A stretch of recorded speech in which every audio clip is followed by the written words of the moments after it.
सर्वस्वं मेरा चन्द्रोदयाल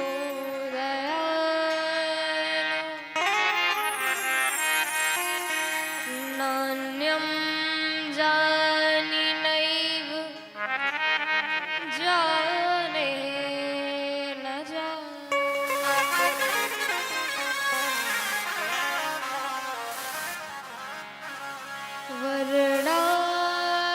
वर्णानामर्थ संघानां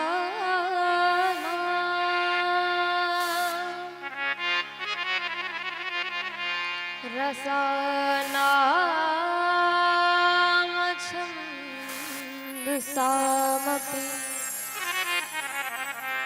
मङ्गलानां च कर्तारौ वन्दे वाणि विनायकौ वन्दे विदेह तनया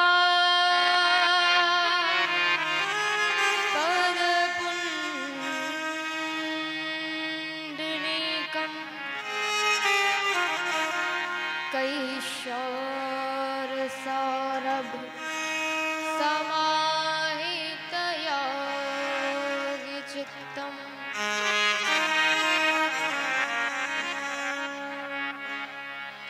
गंगा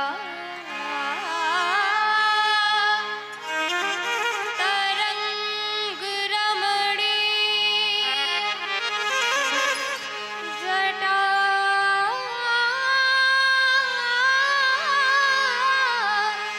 कलापम गौरी निरंतर विभूषितवामभागम्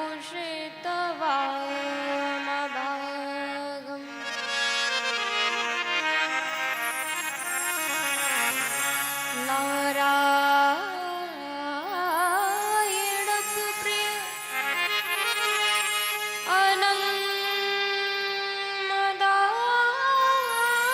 अनन्मदापहारम्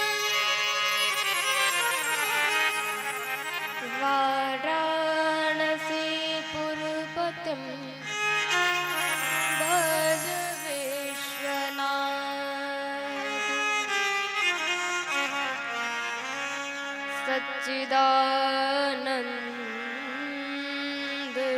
सच्चिदानन्दरूपाय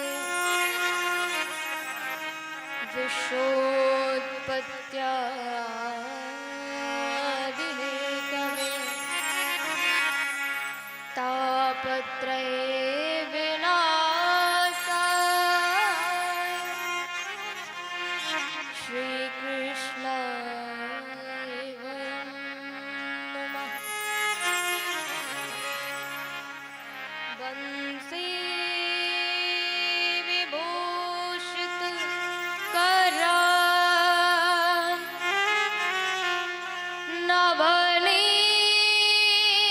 नवनीरदाभा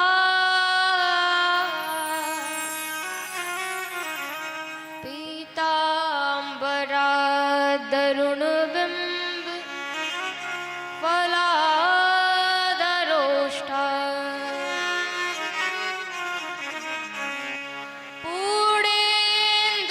पूर्णेन्दुसुन्दरमुखा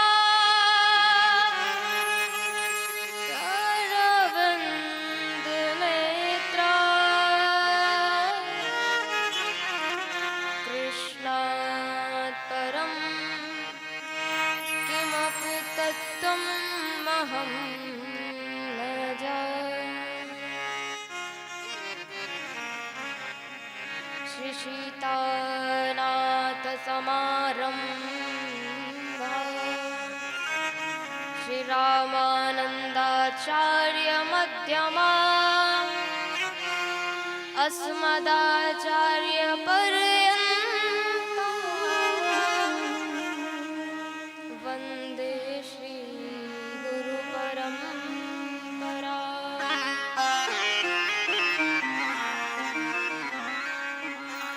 वन्दं श्रीतुलसीदास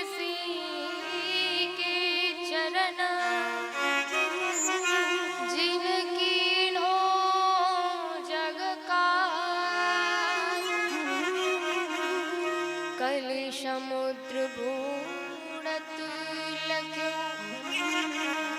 प्रगट्यो सप्त जाय।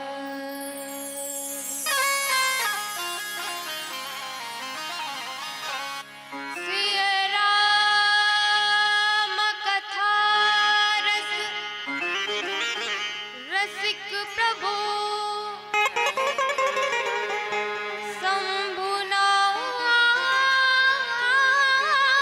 शंभुनाथ हनुमान प्रेम सहित आसन धरहु सुनहु कथा करूँगा।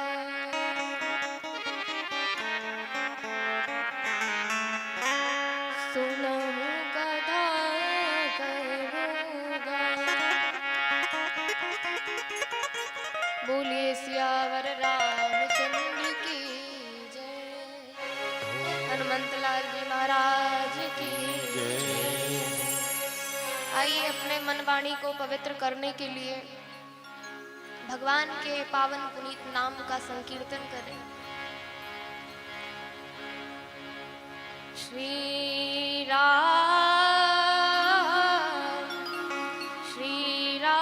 जय राम जय जय राम। श्री राम जय राम जय जय राम। श्री राम जय राम जय जय राम। श्री राम जय राम जय जय राम। श्री राम जय राम जय जय राम। श्री राम जय राम जय जय श्री राम जय राम जय जय राम। श्री राम जय राम जय जय राम। श्री राम जय राम जय जय राम। श्री राम जय राम जय जय राम। श्री राम जय राम जय जय राम। श्री राम जय राम जय जय राम। श्री राम जय राम जय जय राम। श्री राम जय राम जय जय राम। श्री राम जय राम जय जय राम। श्री राम जय राम जय जय राम। श्री राम जय राम जय जय राम।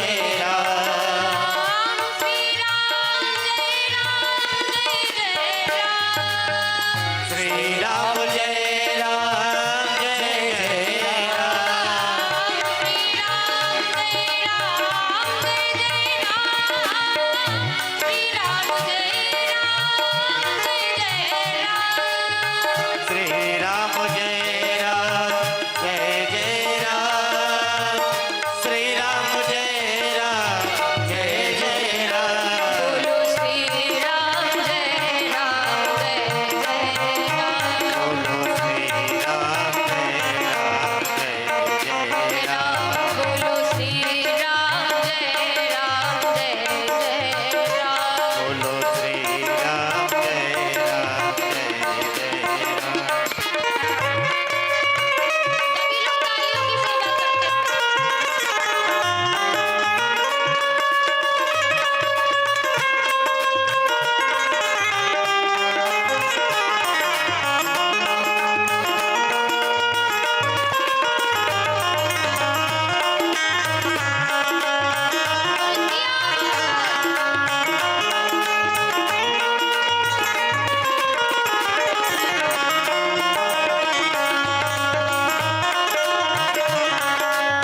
कौशल्या के प्यारे राम कौशल्या के प्यारे राम कौशल्या के प्यारे राम दशरथ राज दुलारे राम दशरथ राज दुलारे राम बोलो श्री राम जय राम जय जय राम बोलो श्री राम जय राम जय राम बोलो श्री राम जय राम जय जय राम बोलो श्री राम जय राम जय जय राम बोलो श्री राम जय राम जय जय राम बोलो श्री राम जय राम जय जय राम बोलो श्री राम जय राम जय जय राम बोलो श्री राम जय राम जय जय राम बोलो श्री राम जय राम जय जय राम बोलो श्री राम जय राम जय जय राम बोलो श्री राम जय राम जय जय राम बोलो श्री राम जय राम जय जय राम बोलो श्री राम जय राम जय जय राम बोलो श्री राम जय राम जय जय राम जय राम बोलो जय जय राम बोलो जय जय राम बोलो जय जय राम बोलो जय जय राम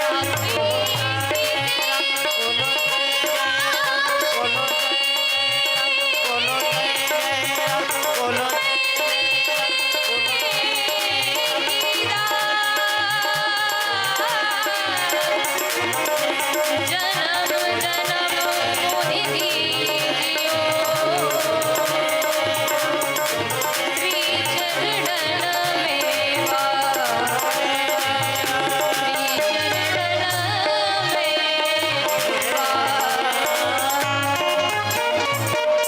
बोलिए सियावर रामचंद्र की जय हो बोलिए राघवेंद्र सरकार की जय हनुमंतलाल जी महाराज की जय अकारण करुणा वरुणालय परात्पर ब्रह्म श्री राघवेंद्र सरकार के चरणों में कोटि कोटि वंदन प्रणाम करते हुए अम्बा परम्बा मैया जानकी श्री राम भगवान की परम आह्लादनी शक्ति श्री सीता जी को नमन करते हुए श्री राम कथा के रस रसिक श्रोता श्री हनुमंतलाल जी महाराज आंजनेय नंदन को प्रणाम करते हुए भूत भावन भोलेनाथ एवं माँ भवानी को प्रणाम करते हुए यहाँ पर उपस्थित विप्र मंडली, संत मंडली, बाल मंडली, माताएं, बहनें, भाई, बंधु, आप सभी के हृदय में विराजमान सर्वेश्वर विशेश्वर भगवान को मैं प्रणाम करती हूँ। सिया राम मैं सब जग जानी करहूँ प्रणाम जोरी जुग पारी करहूँ प्रणाम जोरी जुग पारी। बोलिए सियावर रामचंद्र की जय। श्री हनुमंतलाल जी महाराज की जय। गोस्वामी तुलसीदास जी महाराज की जय। परम गुरुदेव महाराज की जय। बोलिए श्री सद्गुरुदेव भगवान की जय। कल हम आप सभी ने श्रवण किया भगवान के पावन पुनीत विवाह को खूब आनंद उमंग के साथ भगवान के विवाह उत्सव को झूमते नाचते हुए खूब आनंद महोत्सव मनाया। और आज की कथा में हम आगे की लीलाओं का प्रसंगों का श्रवण करेंगे। अवगाहन करेंगे।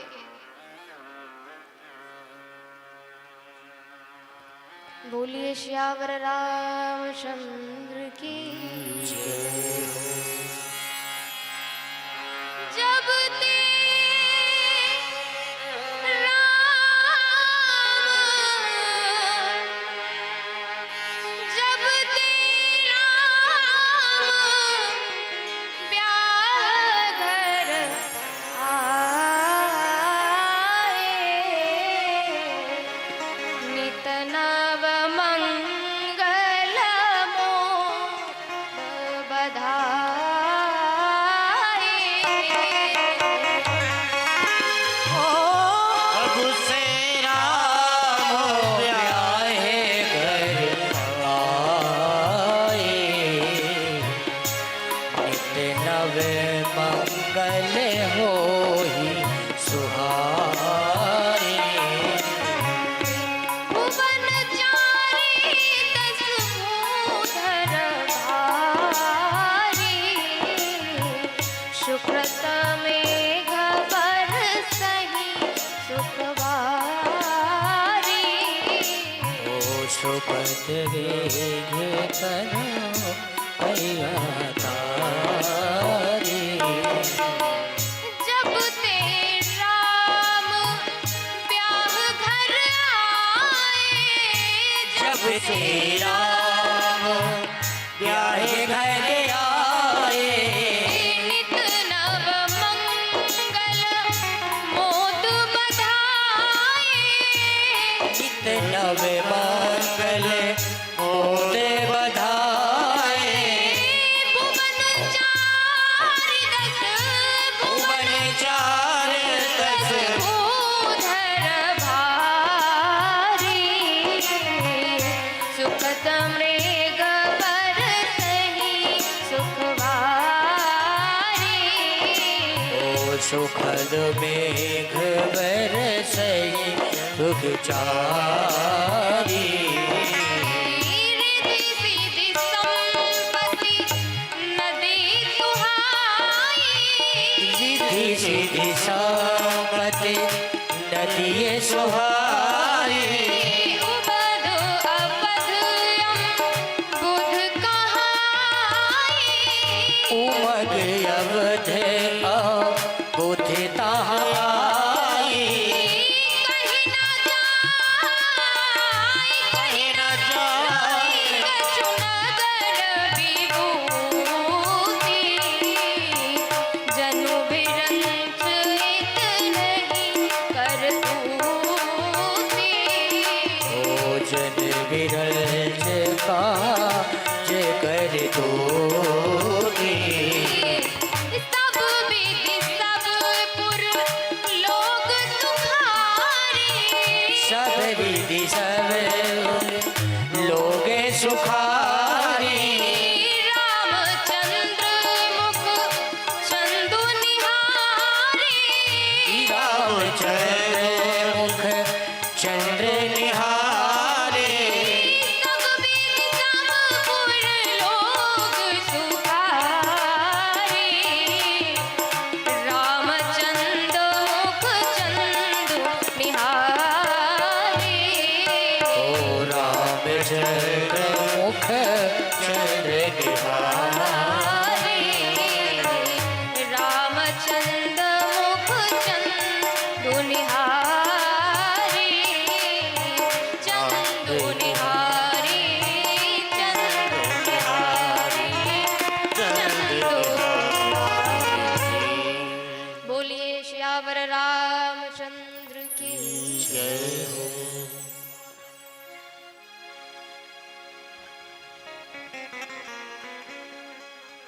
जब तेरा राम ब्याहे घर आए, नित नव मंगल मोद बधाए। नित नव मंगल मोद बधाए। जब से श्री रघुवीर का विवाह हुआ, अयोध्या जी में इतना आनंद हो रहा है, इतना उत्साह, आनंद, मंगल हो रहा है। 14 भुवनों में आनंद छा गया महाराज। ऐसा लग रहा है कि सुकृत मेघ बरसहि सुख वारी, पुण्य के मेघ सुख की वर्षा कर रहे हैं।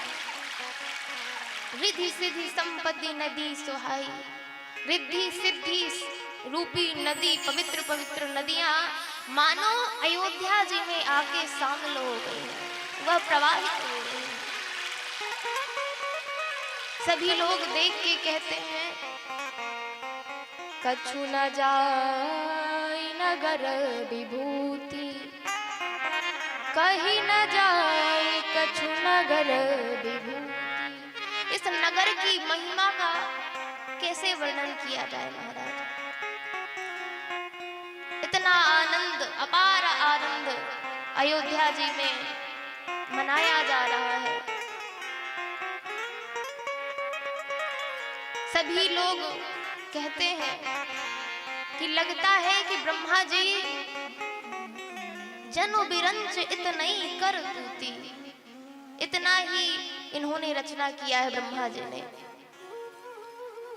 अयोध्या जी के पुर नर नारी इतने प्रसन्न है, इतने आनंद में छके हुए हैं महाराज, इतने रस में सराब हो रहे हैं भगवान के प्रेम में, भगवान की उस दिव्य झांकी में कि गोस्वामी जी कहते हैं सब विधि सब पुर लोग सुखारी। सब प्रकार से, सब विधि से अयोध्या जी के पुर नर नारी सभी प्रसन्न हैं। भगवान की उस दिव्य झांकी को देखकर प्रसन्न है महाराज, और सबके हृदय में यही मनोकामना है। भगवान से प्रार्थना करते हैं कि सबके उर अभिलाष अस कहाई मनाई महे, आप अछत जुबराज पद राम ही देव नरेश। आप अछत जुबराज पद राम ही देव नरेश। देखिए यहाँ विचारणीय बात यह है कि अयोध्या में लोग क्यों सुखी हैं, क्यों आनंद में हैं। भगवान की उस सौंदर्य लीला को देखकर, भगवान के उस सौंदर्य रूप को देखकर, क्यों वह जानते हैं कि आनंद, सुख कहाँ मिलेगा। क्योंकि हमें भी सारे संसार में सुख की चाह है, सबको चाह है, सबको यही लालसा है, यही अभिलाषा है कि हमारे जीवन में सुख शांति हो, सुख आए, आनंद आए। परंतु सुख की भाग दौड़ में, सुख की लालसा में, संसार में हम उस चीजों के पास जाते हैं और वो हमें ऐसा लगता है कि उस वस्तु में और किसी भी वस्तु में, संसार की कोई भी नश्वर चीज में हम उसमें सुख ढूंढते हैं, आनंद ढूंढने के लिए उस वस्तु को लेते हैं, जाते हैं। परंतु जब इस नश्वर संसार में सुख है ही नहीं तो आपको क्या सुख मिलेगा। तो उस सुख के पास जाओ जहां सुख के धाम है। भगवान राघवेंद्र सरकार तो सुख के धाम है। गोस्वामी तुलसीदास जी स्पष्ट करते हैं जो आनंद सिंधु सुख राशि, श्री करते त्रैलोक सुपासी। सुख कहाँ है? आप सुख की चाहत करते हो तो भगवान ही सुख के समुद्र हैं। जो आनंद सिंधु सुख राशि, सी करते त्रैलोक सुपासी।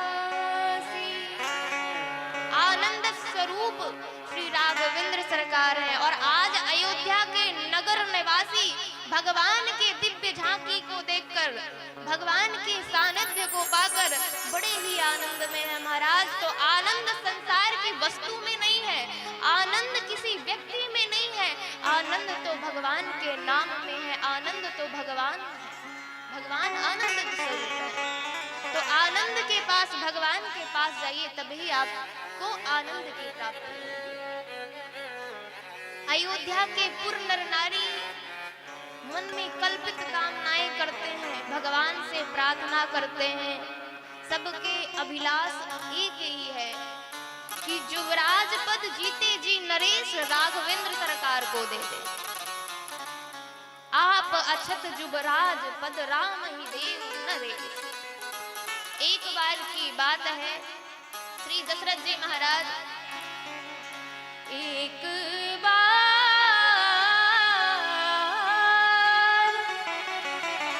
सब सहित समाजा राज सभा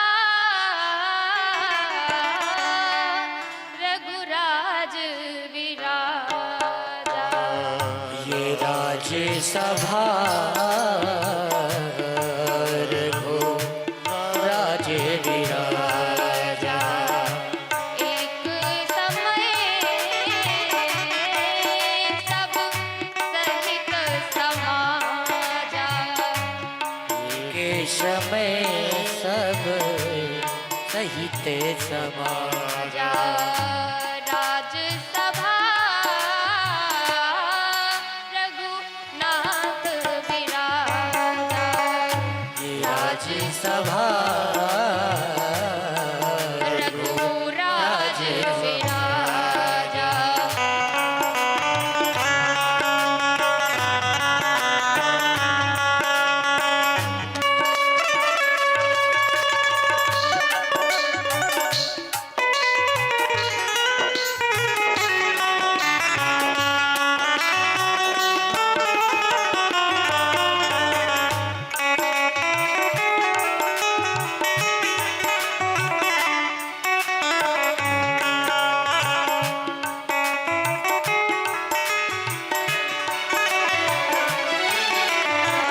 राये सुभाए मुकुर कर लीना, बदन बिलोकी मुकुट समकीना। और ये शुभा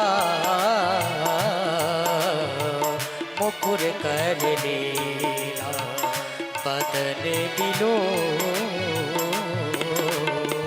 मुकुर सब कीना। श्रवण समीप भय श्रित केसा, मनहु जरठ पन अस उपदेसा। और श्रवण सभी भय शीत केसा, मनहु जरठ पर असुपदेसा। नृप जुबराज राम कहु देहु, नपयुवराज राम कहा देहु। नृप जुबराज राम कहु देहु। नपयुवराज राम कहा देहु। जीवन जन्म लाभ कीन लेहु, ओ जीवन जन्म लाभ कीन लेहु। नृप जुबराज राम कहु देहु। राम कहा देहु। राम कहु देहु, राम कहु देहु। एक बार श्री दशरथ जी महाराज राज्यसभा में उपस्थित थे, सभी लोग वहां पे उपस्थित थे। उस सभा में श्री रघुनाथ जी महाराज भी यहाँ उपस्थित थे, विराजमान थे, आसनासीन थे। पुण्यों के स्वरूप श्री दशरथ जी महाराज ने जब पुर नर नारियों के मुखारविंद से भगवान के सुयस का बखान सुना तो अति प्रसन्न हो गए। ग्रह आए, उन्होंने स्वाभाविक ही राय सुभाय मुकुर कर लीना, बदन बिलो की मुकुट सम कीना। स्वाभाविक ही उन्होंने दर्पण को उठाया और मुकुट के सामने रख दिया, और मुकुट हल्का सा टेढ़ा था महाराज, तो उसे सीधा किया तो उन्होंने क्या देखा, श्रवण समीप भये श्रित केसा। श्रवणों के पास सफेद बाल उन्होंने देखा, तो विचार करते हैं कि ये सफेद बाल मुझे यह उपदेश दे रहा है कि नृप जुबराज राम कहु देहु और जीवन जनाम लाभ की न लेऊ। कहते हैं कि इस जीवन का लाभ तो एक ही है कि मैं जुबराज पद राघवेंद्र सरकार को सौंप दूं और जीवन का यह पुण्य लाभ हो। वशिष्ठ जी के पास गए श्री दशरथ जी महाराज और हाथ जोड़कर क्या कहते हैं, अब अभिलाष एक मन मोरे पूज्य नाथ अनुग्रह तोरे, और सब विधि गुरु प्रसन्न जिय जानी, बोले उराव रहस मृदुबानी।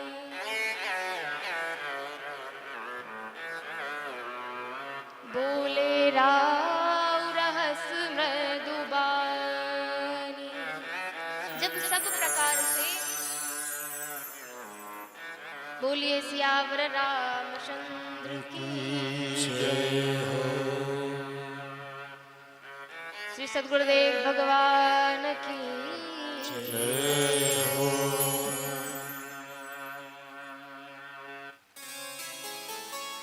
श्री दशरथ जी महाराज वशिष्ठ जी के पास गए और दशरथ जी महाराज ने जब सब प्रकार से गुरुदेव को प्रसन्न जाना तो गुरुदेव से मृदुल वचन कहते हैं कि गुरुदेव नाथ राम करिहै रघुराजू। हे नाथ, नाथ राम करिहै जुबराजू और करहि कृपा कर करिय समाजू। हे नाथ, आप कृपा करिए, कृपा करके मेरे मन में एक ही अभिलाषा है कि रघुनाथ राघवेंद्र को जुबराज पद दे दिया जाए। पर विचारणीय बात यह है कि हम किसी श्रेष्ठ से कोई विशेष बात करना चाहें तो जब देख लेना चाहिए कि वो किस परिस्थिति में है, प्रतिकूल परिस्थिति है, अनुकूल परिस्थिति है। तो संकेत यहाँ से प्रेरणा यह मिलती है कि जिस प्रकार वशिष्ठ जी से श्री दशरथ जी महाराज ने प्रसन्न देखकर यह विशेष बात को रखी है, ठीक इसी प्रकार हमारे जीवन में भी हमें यह बात को उतारना चाहिए।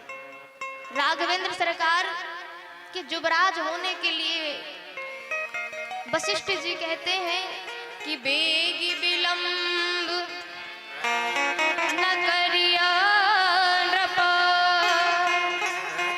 साजुई सबुई समा, सुदिन सुमंगल तबहि जब राम हो ही जुबराज। सुदिन सुमंगल तबहि जब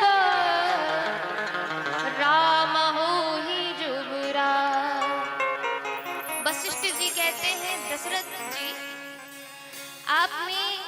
जी को राजा बनाने की बात कही, ये बहुत अच्छी बात है, परंतु जाइए और साज समाज सबकी तैयारी करवाइए। परंतु राम राजा तभी बनेंगे, और राम जी राजा कभी भी बने, वह सुदिन सुमंगल तभी होगा जब राम जी राजा बनेंगे।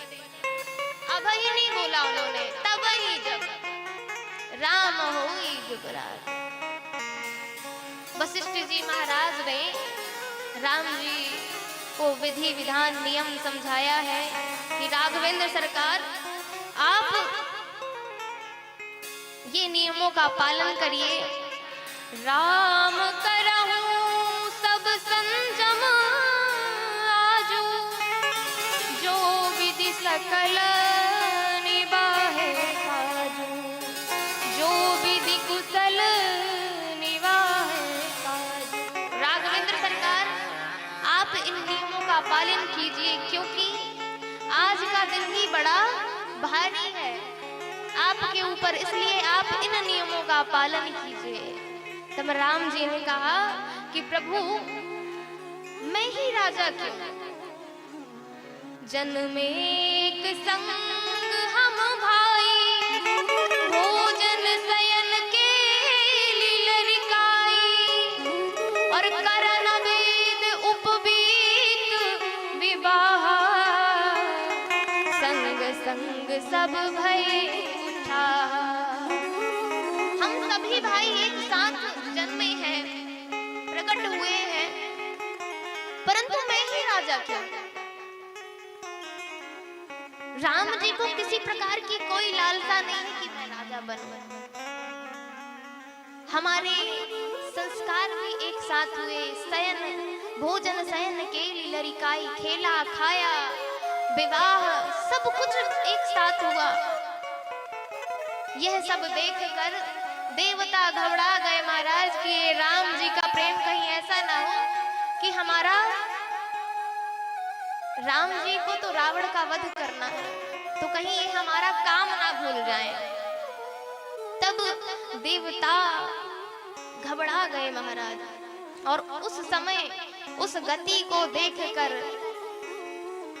गोस्वामी तुलसीदास जी ने लिखा कि ऊंच निवास नीच कर तूती, और देखी न सकहीं पराई विभूति, देखी न सकहीं पराई विभूति।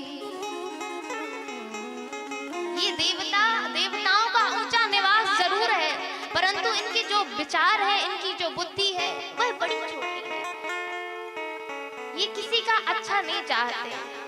देवताओं को तो कहा ही क्या है, सुर नर मुनि सबके यह रीति, और स्वार्थ लाग करहि सब प्रीति। सबकी यही रीति है महाराज। गोस्वामी तुलसीदास जी कहते हैं, आगिल काज विचार बहोरी, और करी है चाह कुशल कभी मोरी। हे रघुनाथ जी, हे प्रभु, दया कीजिए, करुणा कीजिए कि मैं अगला भगवान का प्रसंग, अगली लीला मैं प्रेम सहित गाऊं। उस समय देवताओं ने सरस्वती जी को, देवताओं ने भेजा है। हरसि हृदय दशरथपुर आई, जनु ग्रह दशा दुसह दुखदाई।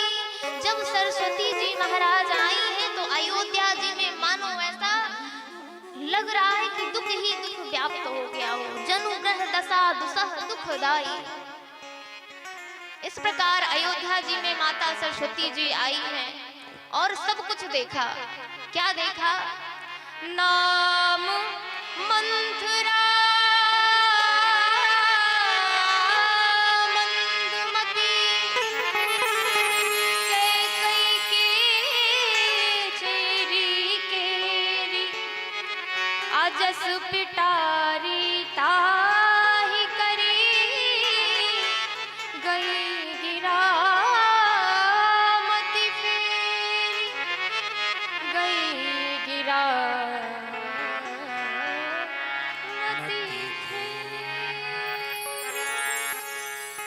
सरस्वती जी ने देखा कि किसकी बुद्धि में मैं व्याप्त हो जाऊं। तब सरस्वती मैया ने देखा कि मंथरा, ये मंथरा कौन थी? कैकेयी जी की दासी थी। और ये कैकेयी देश के राजा एक बार शिकार खेलने जंगल गए थे और जंगल में उन्होंने शब्दभेदी बाण का संधान किया और एक हिरन को जाकर लग गया। जब हिरन को लगा तो एक हिरनी आई और उसने कहा कि राजा इनको बचाइए, इनको बचाइए, ये मेरे दामाद हैं। तब राजा ने कहा, क्योंकि राजा पशु पक्षी सबकी बातों को समझते थे, तब राजा ने कहा कि बाण तो चल चुका है, अब इनके प्राण नहीं बचाए जा सकते, तो आप मुझे क्षमा करें। तब उस हिरनी ने कहा कि आपने मेरे दामाद का वध कर दिया, मैं आपको कभी माफ नहीं कर सकती, कभी क्षमा नहीं कर सकती। और जिस प्रकार आपने मुझसे मेरे दामाद को अलग किया है ना, उसी तरह मैं भी आपको आपके दामाद से अलग करूंगी। और आज वही हिरनी मंदमती मंथरा है और वही दशरथ जी के प्राण लेने का कारण बनेगी महाराज।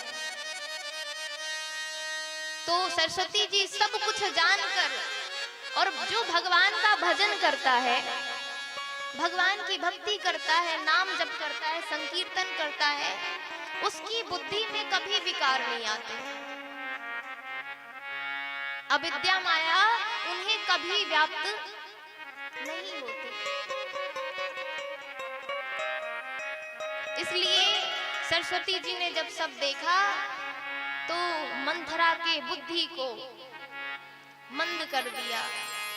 नाम मंथरा मंदमती कैकेयी चेरी कैकेयी के अजस पिटारी ताहि करी गई गिरा मति फेरी। और सरस्वती जी ने मति को फेर दिया। जैसे ही मंथरा ने देखा, दीख मंथरा नगरु बनावा, मंजुल मंगल बाज बधारा। सिया राम जय राम।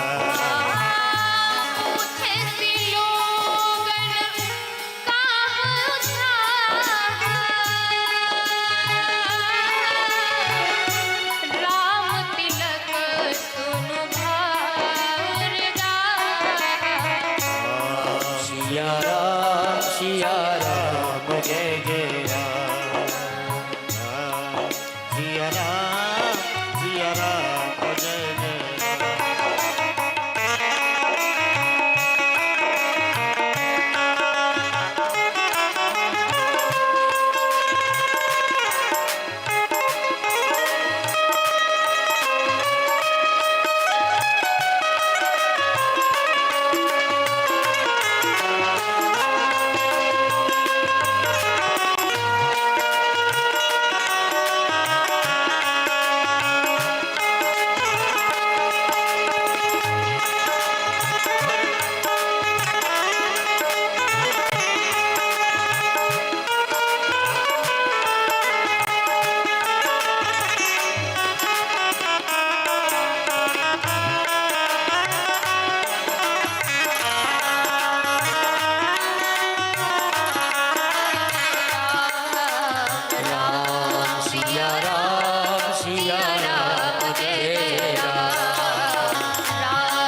आनंद क्यों मनाया जा रहा है? तो लोगों ने पूछा, बताया कि राम जी का राज तिलक होना है, राम जी राजा बनने वाले हैं। उसके हृदय में, मंथरा के हृदय में इतना दुख हुआ, इतना कष्ट हुआ कि वह भरत मातु बही गई बिलखारी। और जैसे ही भरत जी की मैया कैकेयी जी के पास गई है ना, तो मैया ने कहा, का अनमनी का हंसी कह रानी, क्या हो गया मंथरा? मंथरा कुछ नहीं बोल रही है। उतर न देऊ लेऊ उसास, उत्तर नहीं दे रही है, भर भर सांस ले रही है, परंतु नहीं दे रही उत्तर। कैकेयी जी के मन में अब लग रहा है कि क्या हो गया इसे? ये सुख के समय, आनंद के समय इतना दुख का आनंद, दुख का माहौल क्यों बना रही है? कैकेयी जी पूछ मुझे तो ऐसा लगता है कि आपको लखनलाल जी ने कोई सीख दे दी है, इसलिए आपके गाल फूले हैं। फिर भी मंथरा कुछ नहीं बोल रही है। तब कैकेयी जी ने कहा, मेरे राम तो कुशल से है ना? किसी को नहीं पूछा, मेरे राम जी तो कुशल से है ना?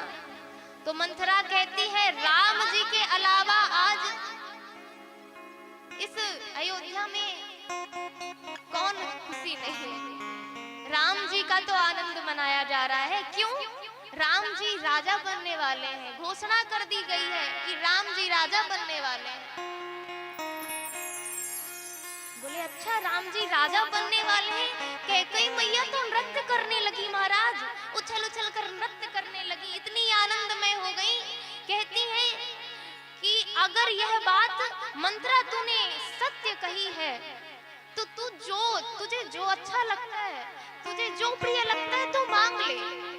देव मांग बर मांगहु आली, हे आली देव मांग मन भावत आली। तुझे जो भी प्रिय लगता है तू बोल, मैं वो सब, मेरा राम राजा बनेगा। ये तो भारी हर्ष की बात है, आनंद की बात है कि राम जी राजा बनेंगे। फिर भी आज मंथरा शोक में है। तब कैकेयी जी कहती है कि इतने हर्ष के विषय में तू शोक क्यों कर रही है? भरत शपथ तो ही सत्य कहा, भरत शपथ तो ही सत्य कहूं, पर हरि का पाठ दुराव। हरस समय विस्मय करसी, हरस समय विस्मय करसी, कारण मोहि सुनाओ। इस भरत जी की शपथ है तुझे, तू सच कह कि बात क्या है? ये राम जी राजा बनने वाले हैं, तो ये तो हर्ष का विषय है, तुझे इतना दुख क्यों है? अब यहाँ पे देखिए, विचारणीय बात यह है कि कैकेयी जी राम जी को कितना प्रेम करती है। अगर कोई हमसे बात करे तो क्या हम अपने बेटे की शपथ खाएंगे? नहीं खाएंगे। परंतु यहाँ पे कैकेयी जी ने अपने पुत्र की शपथ खाई कि भरत शपथ तो ही सत्य कर। भरत जी की शपथ है कि जो भी कारण है, कारण मुझे सुना कि क्या कारण है। तब यहाँ पे अब मंथरा कहती है, एक ही बार आस सब पूजी। मैंने एक बार बोला तो तुम आप कह रही हैं घर फोड़ी हूं मैं। अब मैं किस जीभ से, किस मुख से कहूं? आपको तो वो अच्छे लगते हैं, कहीं झूठ फूली बात बनाई, झूठे फूल बात बनाई।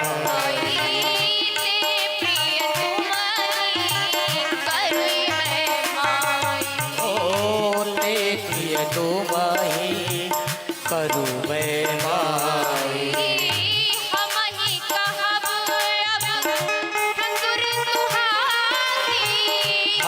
हूँ कहाँ पे अब ठाकुर सुहाई, हम ही कहब अब ठाकुर सुहासी। हम हूँ कहाँ पे अब ठाकुर सुहासी, नाही तमोन रहब दिन राति। नाही तमोन रहब दिन रात। और क्या कहती है कौन कहोही हम ही कहानी। कौन पे होई हम ही कहानी, चेरी छोड़ के खूब की रानी। ओ चेरी छोड़ की ओ बेरानी, छेड़ी छाड़ी खूब अब रानी। चेरी छाड़ना ओ बेरानी, कौन पहोही हम ही कहानी। कौन पे होए हम कहानी, हम ही कहानी, हम ही कहानी। बोलिए सियावर रामचंद्र की जय। मैंने एक बार बोला तो आप क्या कहती हैं मैं घर फोड़ी हूँ। अब मैं किस जीभ से कहूँगी, अब किस जीभ से बताऊँ। आपको तो वही अच्छे लगते हैं जो सामने मीठा मीठा बोले, और जो सत्य बोलते हैं तो ते प्रिय तुम ही करूँ ये मैं माई। मैं कड़वा बोलती हूँ, सत्य हमेशा, रानी सुन लो कि सत्य हमेशा कड़वा होता है, पर सत्य तो सत्य होता है। परंतु एक बात तो मैंने सीख ली है कि आज के युग में तो वही करना चाहिए, मुंह देखी बात ही करना चाहिए। अब मैं भी वही करूंगी।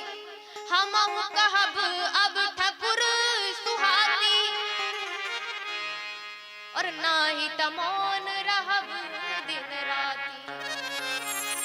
अब मीठी मीठी बात मैं भी करूंगी जो आपको अच्छी लगे, और नहीं तो फिर मैं मौन रहूंगी।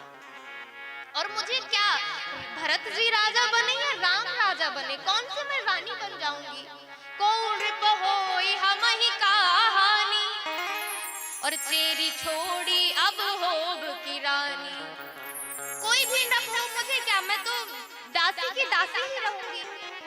परंतु रानी और अनेक प्रकार के दृष्टांत कैकई जी को बताए हैं, सुनाए हैं, और सबका निष्कर्ष यही निकाला है, अंत में दुख अंत में कष्ट। भानु कमल कुल तो मोस निहारा, और बिनु जल जारी करई सोई छारा। जिस प्रकार सूर्य कमल का पालन पोषण करता है, कैसे सूर्य की किरण जब निकलती है तब ही कमल खिलता है, पर उस सूर्य की किरण से ही जिस जल में वो रहता है, कीचड़ में रहता है, वह जल को सोख देता है। उसकी वजह से कमल समाप्त हो जाता है, नष्ट हो जाता है। जिस राम को तुम अपना मानती हो ना, मैं एक बात तुम्हें कह देती हूँ, और तुम सोचती हो कि राजा तुम्हारे बस में है। तुम ही न सोच सुहाग बला, और निज बस जाने उराऊ। तुम समझती हो कि तुम्हारे बस में है राजा, ऐसा बिल्कुल नहीं है रानी, तुम्हारे बस में नहीं है। वे तो मीठी मीठी मुख मलिन मुख मीठ लपो, उनका जो मन है मन मलिन है, उनका मन मलिन मुख मीठ लपो, और राव रसक स्वभाव।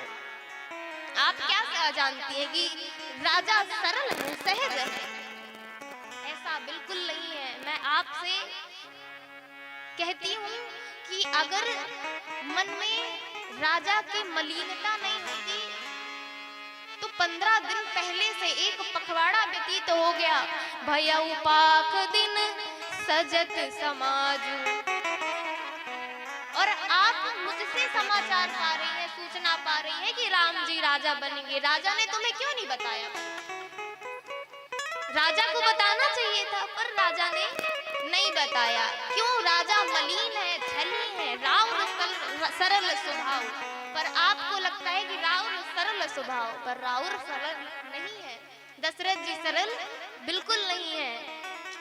पर मैं एक बात कह देती हूँ महारानी कि अगर राम जी कल राजा बन गए, राम ही काल हो, राम ही तिलक काल जो भयऊ। अगर राम जी का कल तिलक हो गया, राज तिलक हो गया, राजा बन गए ना, तो पक्का मान लो कि तुम्हारे लिए विपत्ति का बीज कल से बो दिया गया। और इतना जान लो कि जिस प्रकार कद्दू बिनहि तहि दीन दुख, उसी प्रकार तुम ही कौशला देव। जिस प्रकार कद्रू ने बिनहि को दुख दिया था, उसी प्रकार कौशल्या जी तुमको दुख देंगी। और इतना भी जान लो कि भरत बंदी ग्रह सही है और लखन राम के ने। भरत जी बंदी गृह में डाल दिए जाएंगे और लखन लाल जी तो वैसे भी राम जी के प्रिय हैं, इसलिए तुम मेरी बात मानो। तब जब कैकई जी ने सुना मंथरा के वचनों को, तो उनके मन में आ गया कि तुम सही बोल रही, तुम्हारे वचन बिल्कुल सत्य हैं। और मंथरा, सुनो मंथरा बात पूरी तोरी, दाहिनी आंख पर कई नित मोरी। दिन प्रति देखूं रात को सपने, और काहू न तोहि मोह बस अपने। मेरी बाईं आंख, मेरी दाहिनी आंख नित्य फरकती है और मैं दिन रात में पत्नी कुसपन देखती हूँ, परंतु तुझसे इसलिए नहीं कहती, मैं अपने मोह बस नहीं करती। कहो न तो ही मोह बस अपने, मोह के बस में होकर मैं तुझसे नहीं कहती, पर तू तो मेरी प्रिय है, हितैषी है, इसलिए तो तू मुझे ये सब सिखा रही है। और तू अब जो बोलेगी मैं वही करूंगी। पराऊ कूप तू वचन बरा, सकऊ पूत पति त्यागी, सकऊ पूत पति त्यागी। तू जो कहेगी मंथरा, अब तू मेरी इतनी हितैषी है, तू मुझसे इतना स्नेह करती है कि तूने जो भी वचन कहे, जो भी बात कही, मेरे हित के लिए ही तो की है। तो तेरे कहने पर मैं पुत्र को त्याग सकती हूँ, पति को त्याग सकती हूँ। इस प्रकार से मंथरा की बातों में कैकेयी जी आ गई। तब मंथरा ने कहा कि याद करो महारानी कि जो 2 वरदान थे, अभी तुम्हारे 2 वरदान बाकी हैं और उन्हें तुम मांगोगी। दुई वरदान भूप सन थाकी, और मांगहूं आज जुड़ा बहु छाती। जो 2 वरदान भूप सन थाकी स्वरूप रखे हुए हैं, वह आप राजा से मांग लो। पहले में क्या मांगना? सुत ही राज राम ही बनवासु, और देहु लेहु सब सवत हुलासु। जिस प्रकार कौशल्या तो इतनी चतुर है महाराज की, देख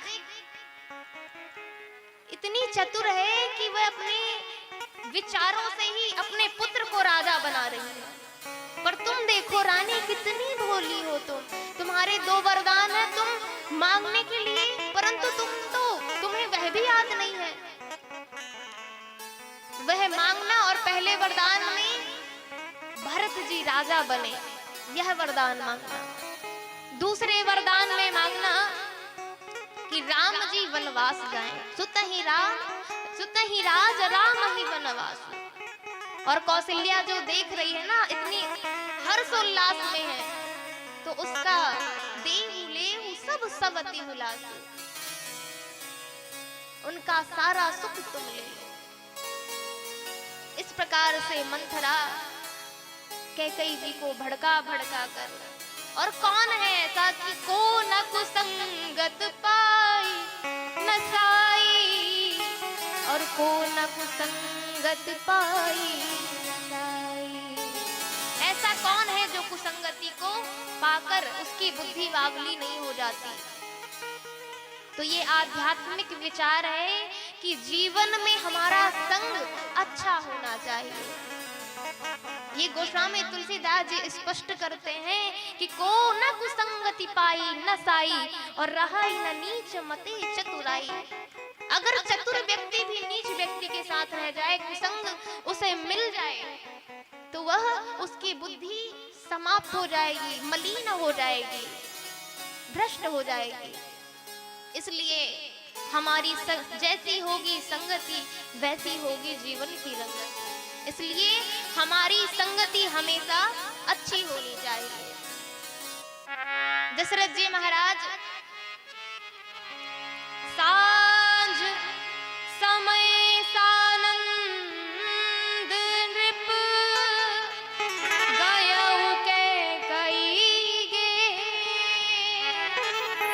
गवन निठुरता निकट किए, जनुधरि दे सने। सांझ के समय में श्री दशरथ जी महाराज जहां पर कैकई मैया थी वहां गए, और ऐसा मानो लगता है कि शांत स्वरूप रखकर श्री दशरथ जी महाराज कैकई मैया के पास जा रहे हैं। कोप भवन सुनी सकुचत राव, कोप भवन सुनी सकुचत राव, ये कोपे भवन सुने सकुच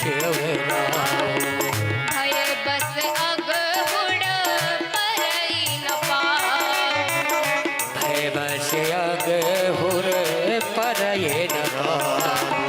सुरपति बसाही बाहुबल जागे, सुरपति बसाए बाहुबल जागे,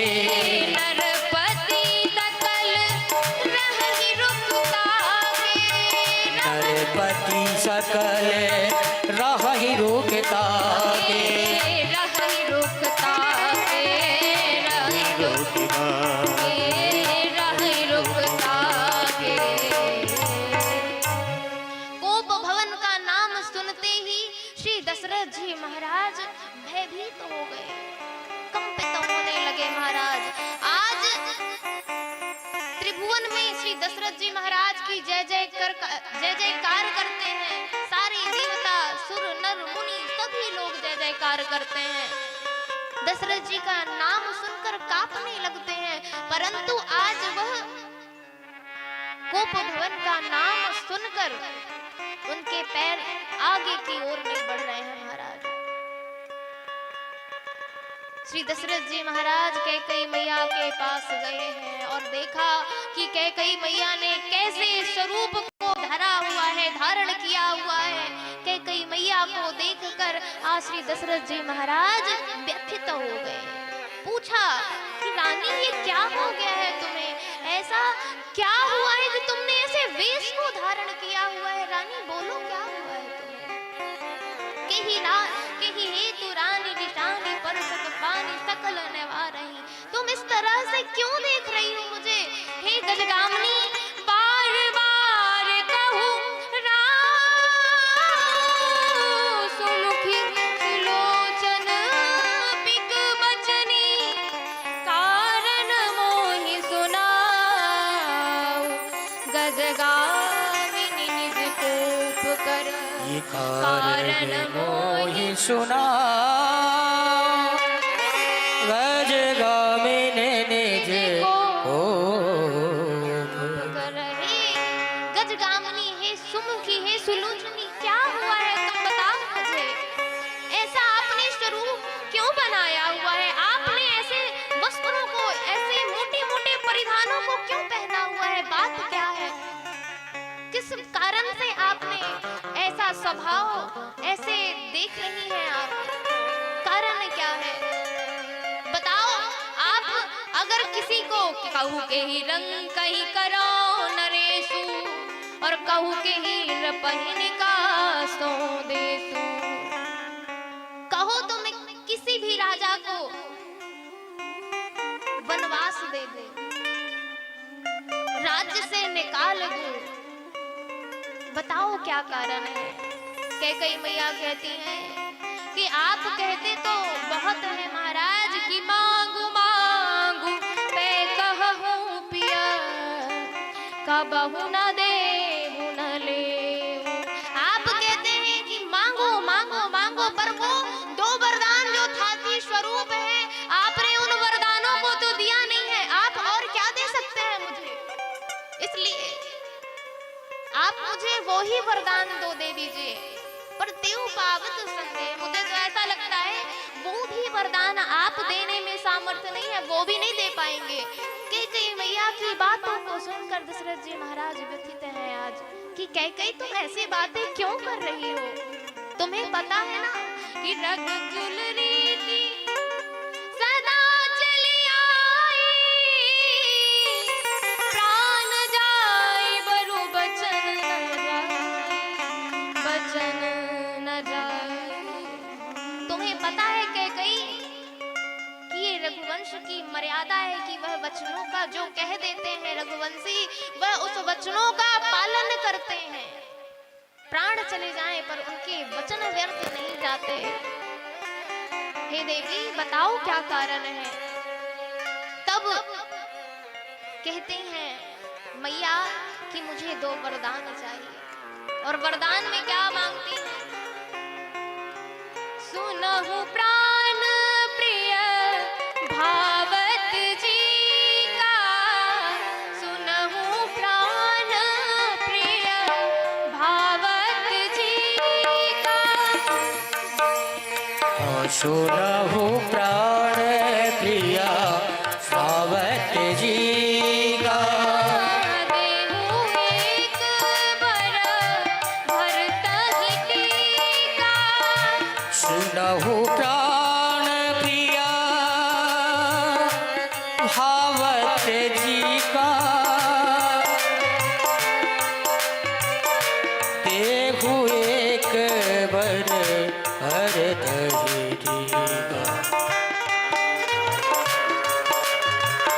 सुनहु प्राण प्रिय भावत जी का, देहु एक बर भरतहि टीका।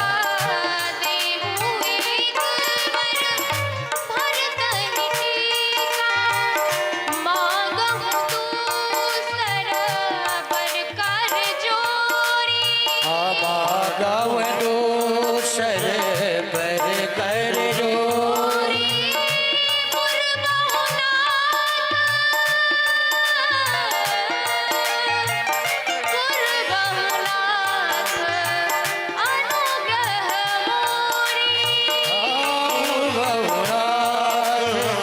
अनुग्रह मोरी,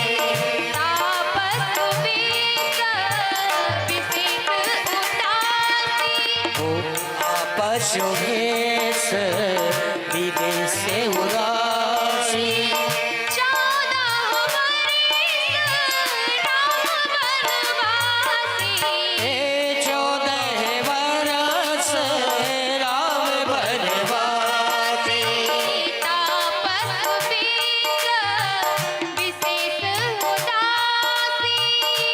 आपस भेष विशेष उदासी,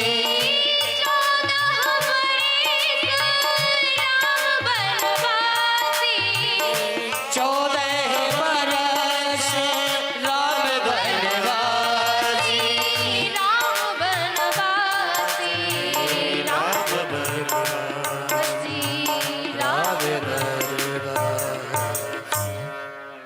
कैकेयी मैया कहती है कि मुझे पहला वरदान चाहिए। उंगलियों को दिखाते हुए कहती हैं स्वामी आप ये बताओ कि ये दो वर हैं, इनमें से मैं पहला वर मांगू कि पहले दूसरा वर मांगू?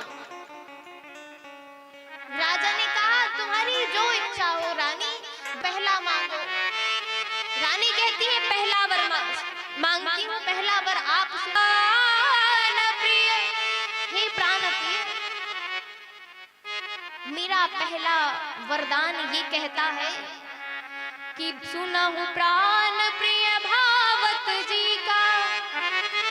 मेरे मन को पहला वरदान यह भाता है कि राम जी, श्री भरत जी महाराज राजा बने। और जैसे ही कैकेयी मैया के वचन सुने हैं श्री दशरथ जी महाराज ने, वह समझ गए कि ये रानी आज सब अनर्थ कर देगी। परंतु फिर भी श्री दशरथ जी महाराज कुछ नहीं बोले। तो महाराज मेरा दूसरा वर ये कहता है, और जब दूसरे वर की बात आई तो रानी थरथराने लगी, कपकपाने लगी। उनके जो मनोभाव है वह समझ गई कि मैं दूसरा वर मांगूंगी और मुझे उस दूसरे वर से वैधव्य प्राप्त होगा। वह यह जानती है। वह सब कुछ जानते हुए वह दूसरा वरदान कहती हैं कि तापस वेश विशेष उदासी 14 बरस राम बनवासी। तपसी का वेश धारण करके 14 वर्षों के लिए राम बन जाएं। और जैसे ही महाराज दशरथ जी ने कैकेयी जी के वचन सुने हैं तो इतने अभद्रतापूर्ण वचन कहे और कहा कि रानी तुम सच बताओ, तुम ये परिहास कर रही हो ना मुझसे? ये तुम परिहास कर रही हो, मजाक कर रही हो रानी, ये सब मत करो। ये मुझे बिल्कुल अच्छा नहीं लगता, क्योंकि भरत जी और राम जी तो दोनों मेरे आप हैं। ऐसा परिहास मत करो रानी। कैकेयी जी कहती हैं, मैं कैकेयी देश की कुमारी हूँ, कुलोत्पन्न गुणोत्पन्न, हर तरह से मैं गुणवान हूँ। महाराज आप क्या जानते हैं कि मैं चना चवेना मांग लूंगी आपसे? आप तो ऐसा बोल रहे थे कि मांग लो, सब मांग लो, मैं दूंगा, मैं सब कुछ दूंगा। पर मैं जानती थी कि आप 2 ही वरदान दे दो, वो भी संदेह है मिलने में। मैंने तो आपसे ये पहले ही बोल चुका था, परंतु आपने ही कहा कि मांगो मांगो, तो मैंने मांग लिया। मुझे जो अच्छा लगा मैंने मांग लिया। परंतु आपको नहीं देना तो आप इस रघुकुल की रीति को, परंपरा को अगर आप नष्ट करना चाहते हैं, समाप्त करना चाहते हैं, अपयश अपकीर्ति लेना चाहते हैं, तो बिल्कुल आप मत दीजिए। परंतु एक बात मैं कह देती हूँ कि प्रातः वेश मुनि वेश धरी। रानी कहती हैं कि इस रघुवंश में महाराज कितने राजा हुए जिन्होंने सत्य के लिए, हरिश्चंद्र हुए जिन्होंने सत्य के लिए अपने आप को बिकवा दिया। दधीचि ऋषि हुए जिन्होंने परोपकार के लिए अपनी हड्डियों का दान दे दिया। और आप उसी कुल के हैं, उसी वंश के हैं, और आप ऐसे नारियों की तरह विलाप कर करके रो रहे हैं। आपको देखिए, हमको ज्यादा पंचायत नहीं सुहाती है। आपको देना हो तो हाँ कर दीजिए और नहीं देना हो तो मना कर दीजिए। परंतु एक बात आप सुन लीजिए कि होत प्रात मुनि वेश धरी, जो न राम बन जाए तो मोर मरन दशरथ अजसा, नृप समझिय नृप समझिय मन माहि। यदि कल प्रातः कालीन श्री रामभद्र अगर मुनि का वेश, तपसी का वेश धारण करके नहीं गए तो आपका अपयश होगा और मेरा मरना होगा। तो आप सोच लीजिए कि आपको करना क्या है। आप दानी भी बनना चाहते हैं और कृपण की तरह कंजूसी भी दिखाना चाहते हैं। क्या चाहते हैं आप? मैं ऐसी छोटी वस्तु मांग लूंगी आपसे? महाराज रो रो कर रुदन करने लगे हैं, धरती में गिर गए। कहते हैं रानी ऐसा मत मांगो, मैं राम के बिना मेरा जीवन नहीं है रानी, ऐसा तुम मत मांगो।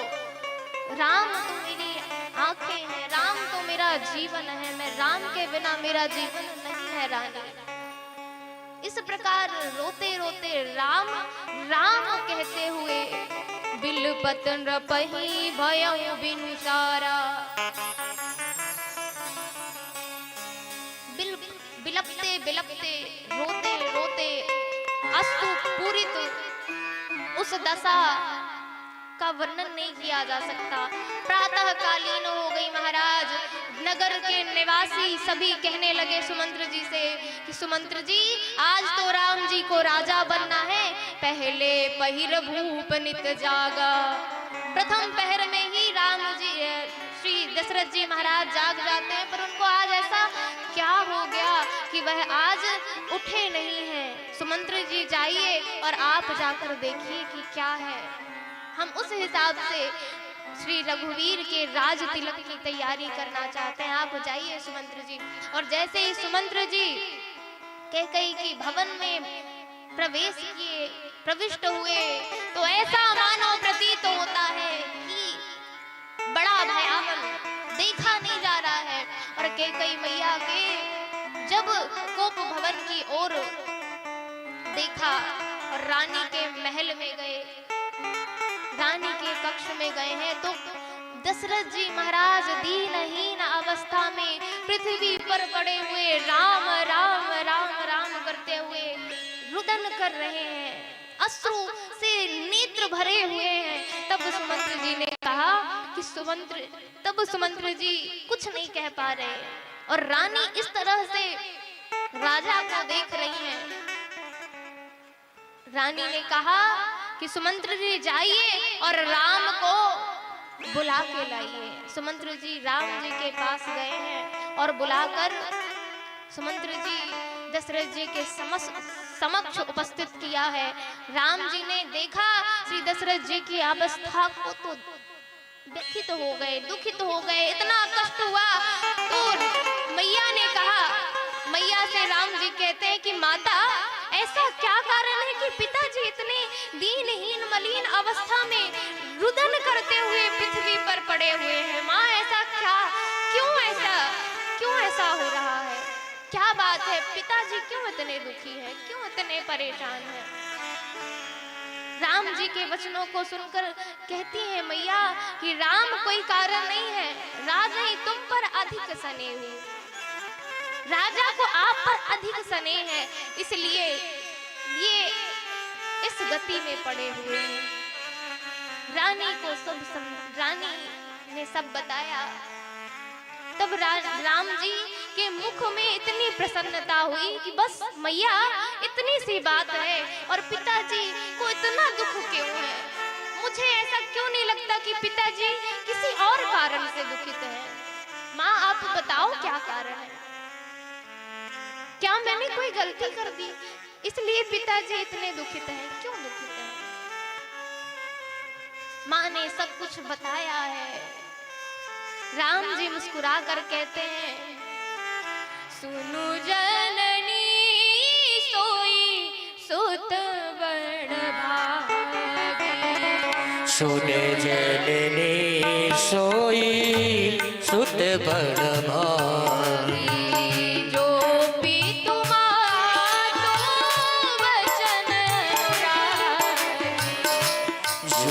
तो बचन अनुरागी। तनय मातु पितु तोष निहारा।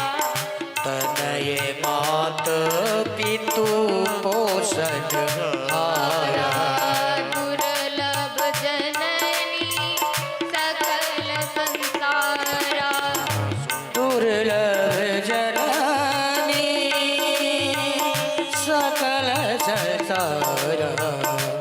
सकल संसारा, सकल संसारा, सकल संसारा। माता, वो पुत्र बड़ा भाग्यशाली है जो अपने माता पिता को संतुष्ट करता है। माँ, मैं तो भाग्यशाली हूँ ना कि मैं वन भी जाऊंगा तो मुझे संत मिलेंगे, साधु मिलेंगे, उनका दर्शन होगा और उस पर भी पिताजी की आज्ञा है। भी मुझे बोल रही है, माता का भी आदेश है, तो ये मेरे लिए तो बड़ी सौभाग्य की बात है मैया। इसमें पिताजी इतना क्यों दुखित हैं? और भरत जी, भरत तो मेरा भाई है, छोटा भाई है। भरत प्राण प्रिय पावहि राजू, आज विधाता भी मेरे अनुकूल हो गए हैं, सब भांति से मेरे अनुकूल हो गए हैं मैया, कि आज भरत जी राजा बनेंगे। और इस समय पर मैं वन नहीं गया तो मैं किस समय जाऊंगा? प्रथम गणीय मुहि मूढ़ समाजू, इस अवसर पर मैं वन नहीं गया तो प्रथम गणना मूर्खों में मेरी की जाएगी। माँ, ये तो अच्छी ही बात है कि मैं वन जाऊंगा। श्री दशरथ जी कहते हैं भगवान भोलेनाथ से, भोलेनाथ आपसे यही प्रार्थना है कि मेरी बात को मेरा राघव ना माने। आशुतोष तुम अवढर धानी, आशुतोष तुम अवढर धानी, आरत हरऊं दीन जन जानी। भोलेनाथ से प्रार्थना करते हुए कहते हैं कि प्रभु मेरे इस दुख को, इस कष्ट को हरण कीजिए। आप तो भोलेनाथ ना भोले भाले, मेरा राम मेरी बात को ना माने महाराज। और राम जी कौशल्या मैया के कक्ष में चले। जैसे ही राम जी ने मैया को वंदन किया है, प्रणाम किया है, मैया ने देखा, बोले रामभद्र, राघव, रघुनंदन, तुमने अभी स्नान नहीं किया है, तुमको तो राज पद लेना है ना, आज तुम्हारा राज तिलक होना है, तुमने अभी स्नान नहीं किया। लाला जाओ और स्नान करो, कुछ भोजन पालो। तब राम जी ने कहा मैया मैं राजा बनने वाला हूँ और बड़ा राजा बनने वाला हूँ। मुस्कुराते हुए श्री रघुवीर कहते हैं कि मैं बड़ा राजा बनने वाला हूँ। मैया ने बोला बड़ा राजा? रघुनंदन ये तुम कैसी बातें कर रहे हो, बड़ा राजा? हम समझ नहीं पा रहे कि आप बोल क्या रहे हो। बोली मैया से राघव सरकार बोले मैया ये बताओ कि जंगल का राज्य बड़ा है, वन का राज्य बड़ा है कि ये अयोध्या का राज्य बड़ा है? मैया ने बोला कि वन का राज्य बड़ा है लाला, पर तुम ऐसा क्यों पूछ रहे हो? राम जी ने कहा मैया मैं बड़ा हूँ ना, तो पिताजी ने मुझे बड़ा राज्य दिया है, मुझे राजा बनाया है वन का, और मेरा भरत भैया छोटा है ना, तो उसे छोटा सा राज अयोध्या का मिला है।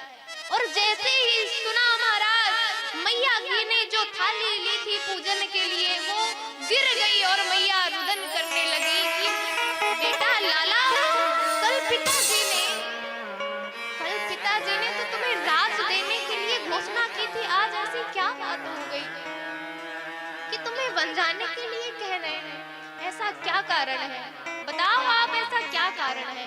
और अगर पिताजी बोल रहे हैं कि तुम वन जाओ, तो तुम इतना जान लो कि पिता से बड़ा अधिकार माता का होता है। तो मैं कहती हूँ बेटा तुम वन मत जाओ, परंतु अगर माता पिता दोनों की आज्ञा है रघुनंदन, तो जहां तुम निवास करोगे अवध तहां जहां राम निवास हो, जहां तुम निवास करोगे वहीं अयोध्या है रघुनाथ, फिर तुम बन जाओ। इतने में ही श्री किशोरी जी आ गई, और श्री किशोरी जी ने जैसे यह बात को सुना है महाराज, किशोरी जी रुदन करते हुए अपने चरण नख से धरती मैया को, अपनी माता को पुकारने लगी कि मैया आज मेरे नाथ मुझे छोड़कर जा रहे हैं। माई देखो, आज श्री राघवेंद्र सरकार मुझे छोड़कर जा रहे हैं, इन्हें समझाओ माँ कि ये मुझे लेके चले, मैं इनके बिना कैसे रहूंगी। माँ मेरे रघुनंदन मुझे छोड़कर क्यों जा रहे हैं? मैंने ऐसा क्या अपराध किया है कि मुझे छोड़कर जा रहे हैं? जानकी जी अपनी माँ को लहने देती रही, और कौशल्या मैया ने कहा कि बेटा तुम वन के लायक नहीं हो, तुम वन मत जाओ। श्री किशोरी जी कहती है मैया मैं वन नहीं गई तो केवल और केवल मेरा शरीर यहाँ रह जाएगा, मेरे प्राण तो राघव के साथ ही चले जाएंगे। इसलिए माँ आप मुझे जाने दो। राम जी ने भी समझाया कि किशोरी जी आप तो बंदर की आकृति देखकर डर जाती हैं, वहां तो अनेकों जानवर मिलेंगे, इसलिए आप मत जाओ। आप तो हंस गवनी है, आप कैसे जाओगी, वहां बहुत कष्ट होगा। किशोरी जी आप मत जाओ। परंतु किशोरी जी नहीं मानी। तब राघवेंद्र सरकार ने उन्हें आज्ञा दी चलने के लिए। उतने में ही लखनलाल जी को पता चला महाराज, उतने में ही लखनलाल जी को पता चला कि भैया राम जी वन को जा रहे हैं। तो लखनलाल जी समाचार लक्ष्मण जब पाए, व्याकुल विलख बदन उठी धाए। लक्ष्मण जी व्याकुल हो गए और कहते हैं, खड़े स्तब्ध रह गए, हाथ जोड़कर विचार करते हैं कि आज ना मुझे भला देखना है ना बुरा देखना है। मैं मेरे भगवान मेरे राम जी तो सब कुछ है मेरे, तो मैं इनका मुझे ना भला बुरा देखना है, मुझे तो मेरे नाथ का फैसला देखना है। लखनलाल जी महाराज भी जाने के लिए तत्पर हो गए। राघवेंद्र सरकार ने कहा भैया भरत भी नहीं है ना शत्रुघ्न है, और पिताजी कितने व्यथित हैं वन जाने का सुन करके हम बन जा रहे हैं। भैया आप माता पिता की सेवा करो, वन मत जाओ। लखनलाल जी कहते हैं कौन माता पिता, कहाँ है मेरे माता पिता, मेरा कोई माता पिता नहीं है प्रभु। मैं किसी ना माता को जानता हूँ और ना पिता को जानता हूँ, मैं तो केवल आपको जानता हूँ प्रभु कि आप ही मेरे माता पिता हैं, आप पिताजी और वैदेही जी माँ हैं। समझाने के बाद भी लक्ष्मण जी जब ना माने तब कहा राम जी ने कि जाओ भैया और माता जी से आज्ञा लेकर आओ। मांगत विदा समय सकुचाही। लखनलाल जी विदा लेने के लिए गए तो जैसे ही महाराज गए हैं, सुमित्रा मैया जैसे ही देखा लाला को, बेटा चरण वंदन करके कहाँ जा रहा है, सारा सब कुछ वृत्तांत बताया। माँ इतनी प्रसन्न हो गई, इतनी प्रसन्न हो गई कि मधुर वाणी से कहती है कि बेटा तुम्हारा जन्म भगवान की सेवा के लिए हुआ है। बोली माँ सुमित्रा सुनो लाडले लाल, तुमसे तो मेरा बस देह का ही नाता है। जैसे जिस पात्र में रखते हैं अनेक वस्तु, वस्तु संग पात्र का भी नाता जुड़ जाता है। मैया इतनी दुखित है, करना मत याद मुझे मेरी सौगंध तुझे, कहते हुए माँ का हृदय भर आता है। जाओ वन सेवा का भाव लिए अपने मन, जानना श्री राम और जानकी जी माता है। तात तुम्हार मातु वैदेही, हो तात तुम्हारे मातु वैदेही, तात तुम्हार मातु वैदेही, तात तुम्हारे मातु वैदेही। पिता राम सब भांति सनेही, ओ पिता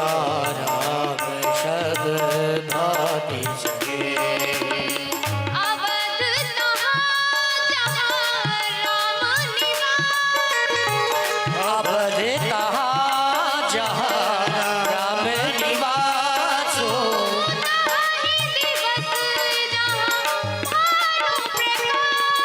ओ तहाँ दिवस जहाँ भानु प्रकाश हो।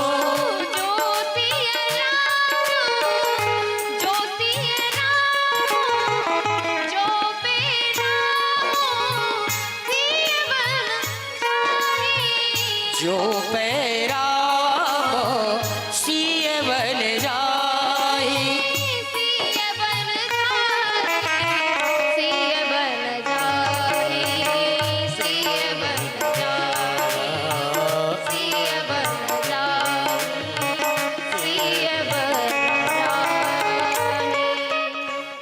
लाला, तुम्हारे माता पिता राम जी पिता हैं और वैदेही माँ हैं। और राम जी जहाँ हैं, इस अयोध्या को याद मत करना, क्योंकि अयोध्या तो वही है जहाँ पर राम जी का निवास है बेटा। और मैं तो भाग्यशाली हूँ कि तुम भगवान के सेवा में रत हो। पुत्रवती जुगती जग सोई। मैं तो भाग्यशाली हूँ कि राम विमुख सुत तेजित होई। मैं भाग्यशाली हूँ कि तुम भक्ति में लगे हुए रघुपति भगत जासु सुत होई। जो भक्ति करता है, जिसका पुत्र भक्ति करता है, वही माँ भाग्यशाली है। इसलिए मैं तो भाग्यशाली हूँ बेटा। परंतु मैं तुम्हें एक चेतावनी देती हूँ कि जब भक्ति करना, भगवान की सेवा करना, तो रागु रुईशु रागु रोसु ईर्षा मद मोह। राग, रोष, क्रोध, ईर्षा, मद, अहंकार, रागु रोसु ईर्षा मद मोह, और जनि सपने इनके बस हो। स्वप्न में भी इनके बस में ना होना। चरण वंदन करके मैया भैया ने सबको प्रणाम किया है और वन के लिए चल पड़े महाराज। सभी भगवान को नमन करते हुए वन के लिए चल पड़े।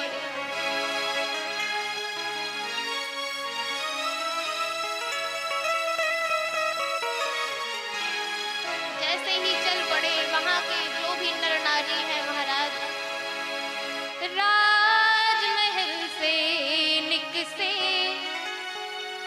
राजकुंवर दो भाई हो। राजमहल से निकसे लखन सिया माई। राजमहल से राम लखन सिय भाई।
में बहुत सब अड़चन है, जाना होगा, जाना होगा, चलना होगा,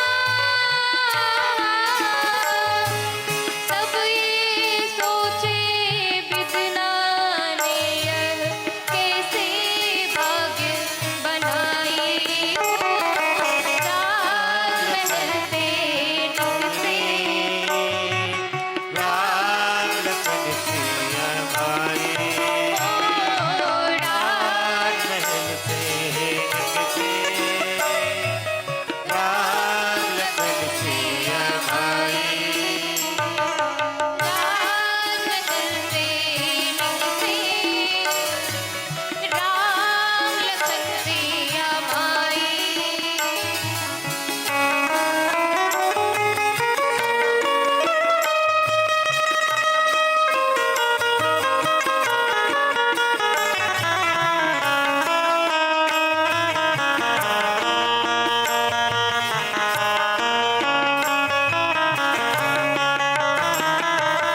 बीता था राजमहल में जीवन, बीता था राजमहल में जीवन, मालूम नहीं था लिखा था हमको बन, बीता था राजमहल में जीवन, मालूम नहीं था लिखा था हमको बन, जाना होगा, जाना होगा, विधना ने अब तो कैसी नीयत आज बनाई, राजमहल से निकले राम लखन सिया माए, राम लखन सिया माए, राम लखन सिया माए, राम लखन सिया माए, राजमहल से निकसे राम लखन सिया माए। भैया मैया सहित राम जी अयोध्या से चल पड़े महाराज। सभी नगर निवासी राम जी के पीछे पीछे रुदन करते हुए, प्रभु हम आपके बिना नहीं रह पाएंगे, हमको भी ले चलिए नाथ, हम भी आपके साथ जाएंगे। और सभी रथ के पीछे पीछे दौड़ रहे हैं महाराज। प्रथम वास तमसा तीर निवास किया, तमसा तीर पर प्रथम निवास किया है, वास किया है। सभी नगर के निवासी थक हार कर निद्रा में चले गए महाराज। उसी समय सुमंत्र जी से राघवेंद्र सरकार कहते हैं कि सुमंत जी आप ऐसे रथ को चलाइए कि जो ये नगर के निवासी हैं वह रथ का चिन्ह तक ना देख पाए, नहीं चिन्ह भी देखकर वह पीछे पीछे देख कर आ जाएंगे। इसलिए सुमंत जी ऐसा रथ चलाइए कि किसी को पता भी ना चले। इस प्रकार से सुमंत जी ने रथ चलाया है महाराज, कोई चिन्ह नहीं मिला।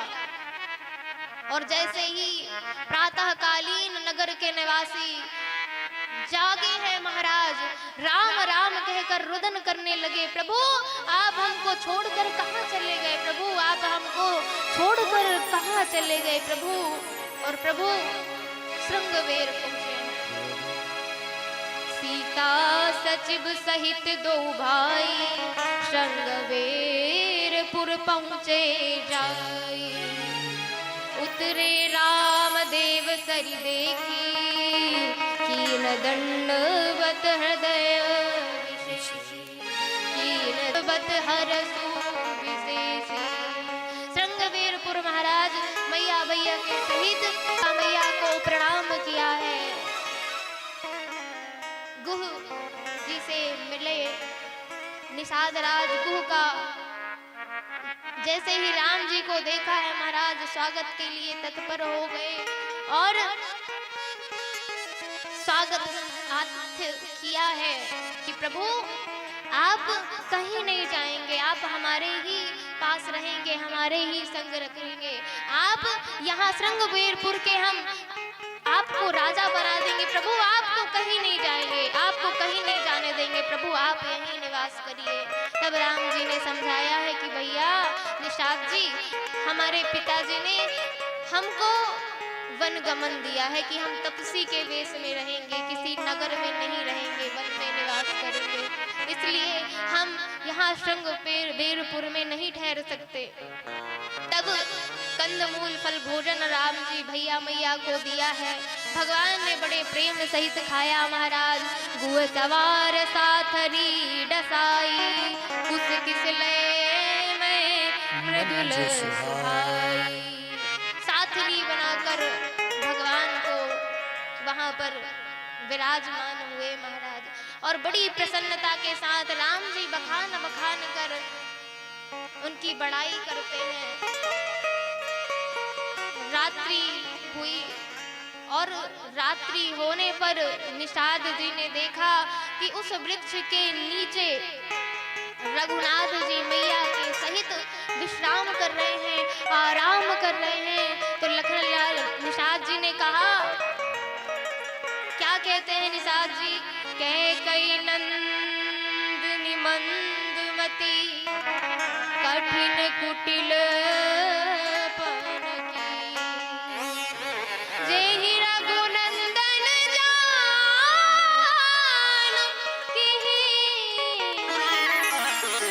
अवसर।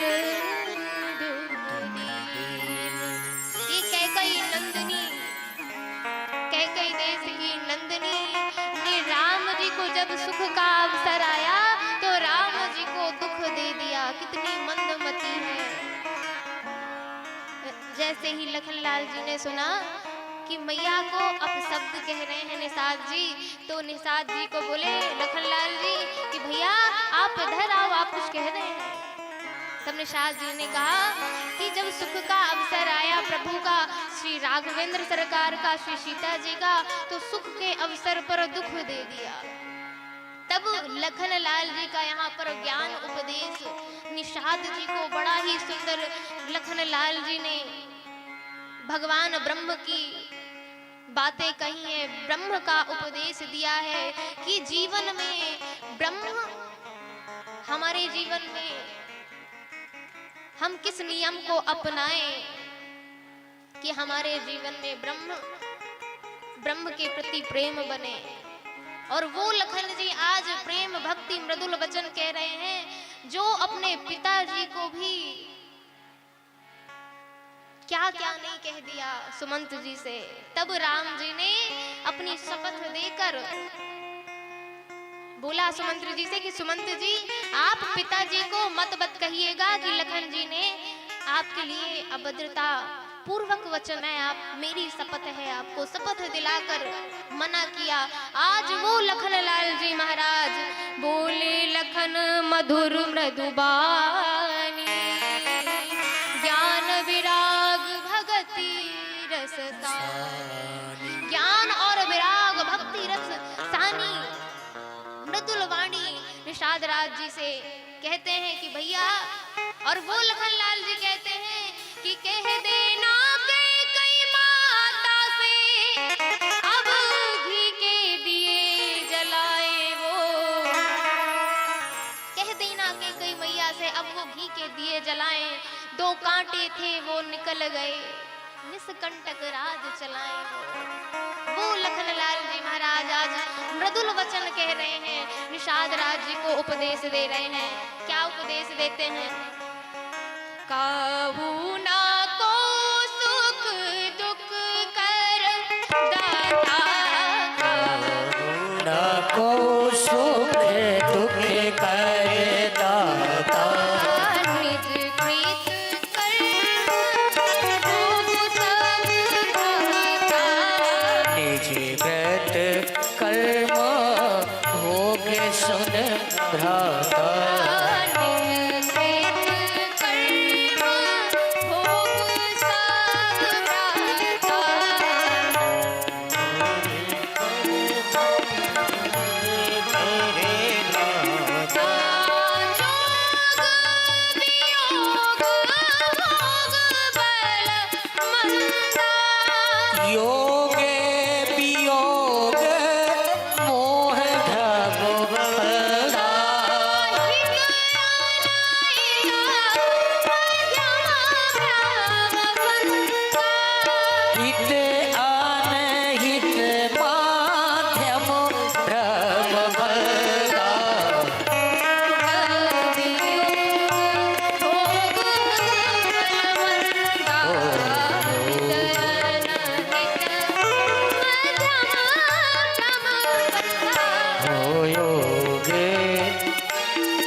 जामिन जागई जोगी, यही वेश जामिन जागई जोगी। और परवार की प्रपंच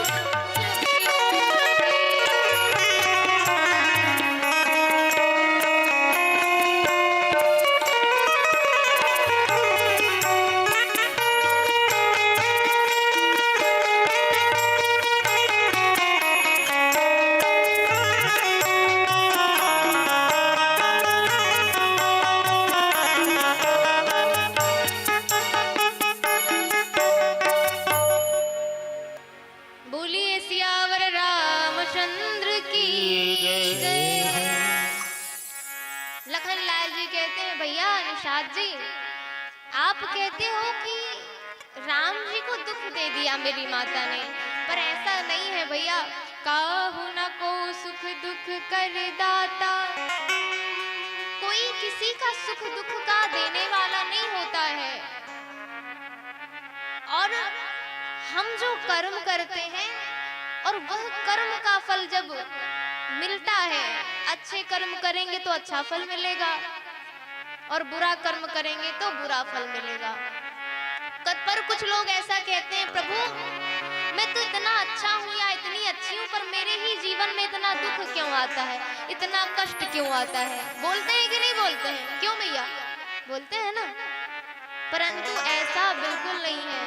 हम जो कृत कर्म करते हैं, जो कर्म करते हैं, उसी का फल हमको भोगने के लिए मिलता है।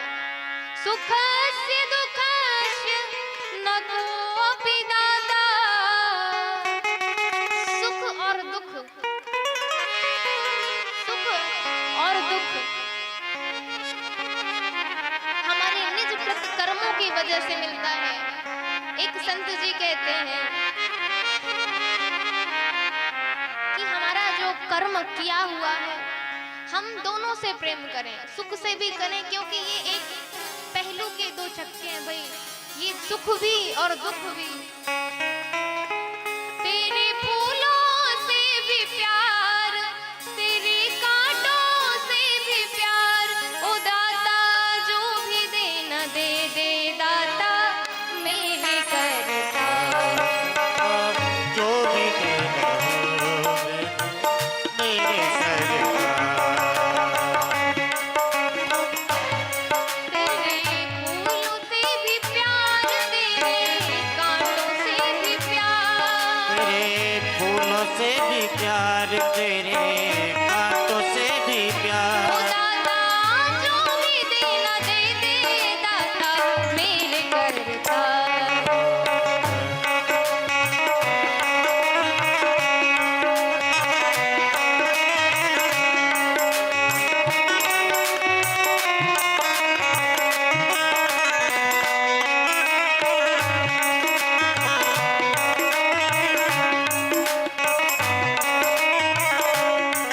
हमें फूलों से भी प्यार, हमें कांटों से भी प्यार, जो भी देना चाहे दे दे रे, करतार हो दुनिया की पाल।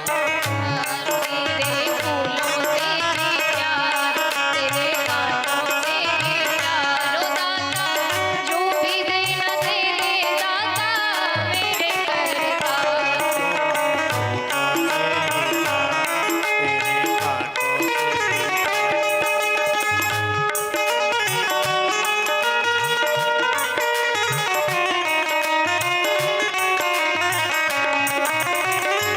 वो चाहे सुख दे या दुख, चाहे रंजो अलम, जैसा रखेगा दाता वैसे रह लेंगे हम।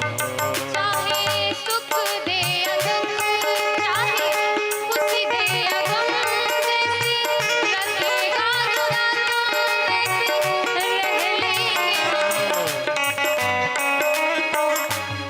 तेरे कांटों से भी प्यार, ओ दाता जो भी देना दे दे दाता मेरे करता, मेरे करता।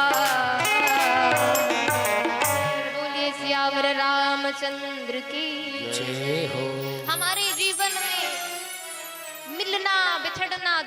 वियोग भोल भोग भल मंदा। हम मिलते हैं फिर बिछड़ जाते हैं, यह हमारे कर्मों का ही प्रारब्ध है महाराज। ये जो फंदा पड़ा हुआ है 84 लाख योनियों का, जब हम इस कर्म बंधन से मुक्त होंगे तब हमारे ये 84 के चक्कर समाप्त होंगे, और ये 84 के चक्कर में हमें नाचना नहीं पड़ेगा। इसलिए हम अच्छे कर्म करें। और निषाद जी से कहते हैं कि भैया निषाद, ये जो संसार है ना, ये किस भांति है। सपने हो ही भिखारी नब, रंक नाक पति होई, और जागे लाभ नहानि कछु, तिमि प्रपंच जिय जो। जिस प्रकार एक राजा स्वप्न देखे और स्वप्न में वह देखे कि मैं सड़क छाप हूँ, मैं सड़क में गरीब हूँ, सड़क में पड़ा हुआ हूँ या गरीब हूँ, तो क्या वह सत्य है। और या फिर जो गरीब है वह स्वप्न देखे कि मैं राजा बन गया हूँ, मैं राजगद्दी में बैठा हूँ, तो क्या वह स्वप्न सत्य है। इसी प्रकार ये संसार क्या है, स्वप्नवत है। ये संसार स्वप्नवत है, उन्नत अवनत एक धोखा है। सपने का राजा होना भी और ना होना भी सब मिथ्या है, और जीवों की यही अवस्थाएं सब घोर मोह का कारण है। जीव की यही अवस्था मोह का कारण है महाराज। तो जो इन रातों में सोता है वो सब सपनों में खोता है, और जगता कौन है, इनमें योगी जन जगते हैं, अज्ञानी जनता सोती है। या फिर तो जग में सोते हैं, जग में सभी सोते हैं, पर जागता कौन है, जिन पे कृपा राम की होती है, जिन पे भगवान राम की कृपा होती है महाराज, वो ही इस संसार में जागते हैं। इसलिए गोस्वामी तुलसीदास जी महाराज कहते हैं कि इन सब बातों को जानकर अपने दिमाग में क्रोध मत लाइए, अपने चित्त में रोष मत लाइए, और किसी को दोष मत दीजिए निषाद जी कि इसने हमारे साथ ऐसा किया तो हमको दुख मिला। नहीं, हमने कहीं ना कहीं कभी ना कभी किसी के साथ गलत किया होगा, वही कर्म हमारे साथ आज मुड़कर हमारे लिए हमारे जीवन में आ गया। इसलिए किसी को दोष ना दीजिए निषाद जी। और मोह निशा सब सोब निहारा, देखे सपन अनेक प्रकारा।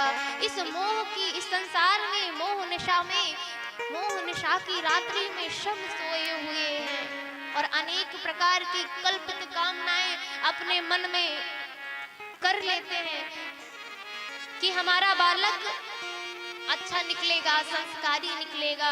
पहले से ऐसी कल्पित कामनाएं कर लेते हैं महाराज, और जब प्रतिकूल कार्य हुआ तो हम क्या करते हैं, अरे विधाता हम तो इतने अच्छे थे, परंतु हम ही को क्यों कष्ट मिलता है। तो किसी से क्यों, कितनी आशा, इतनी आशा क्यों किसी से जोड़ लेना है कि वह कभी पूरी हो ही नहीं सकती।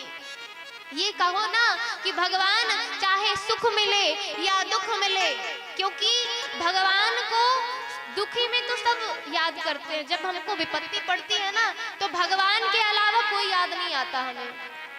आता है, नहीं आता ना। परंतु जब सुख होता है, सुख की घड़ी आती है, तो दुख में सुमिरन सब करे, पर सुख में करे न कोई। पर जो दुख में सुमिरन करे, जो सुख में अगर सुमिरन करे तो दुख काहे को होए। सुख में सुमिरन कर लोगे तो दुख क्यों होगा। नाम का ऐसा प्रभाव है भैया कि आप नाम के प्रभाव के बल पर, नाम के चमत्कार पर आपकी बुद्धि भगवान से, भगवान के अनुराग से, भगवान के प्रेम से ओतप्रोत हो जाएगी। और इस संसार का बोध कि ये संसार है क्या, जिसको हम मानते हैं कि ये रिश्तेदार है, ये नातेदार हमारा, जब ये हमारा शरीर ही नहीं है तो हम किससे नाता जोड़ के बैठे हैं? जब शरीर हमारा नहीं है तो इस शरीर के रिश्ते नाते क्या हमारे हैं?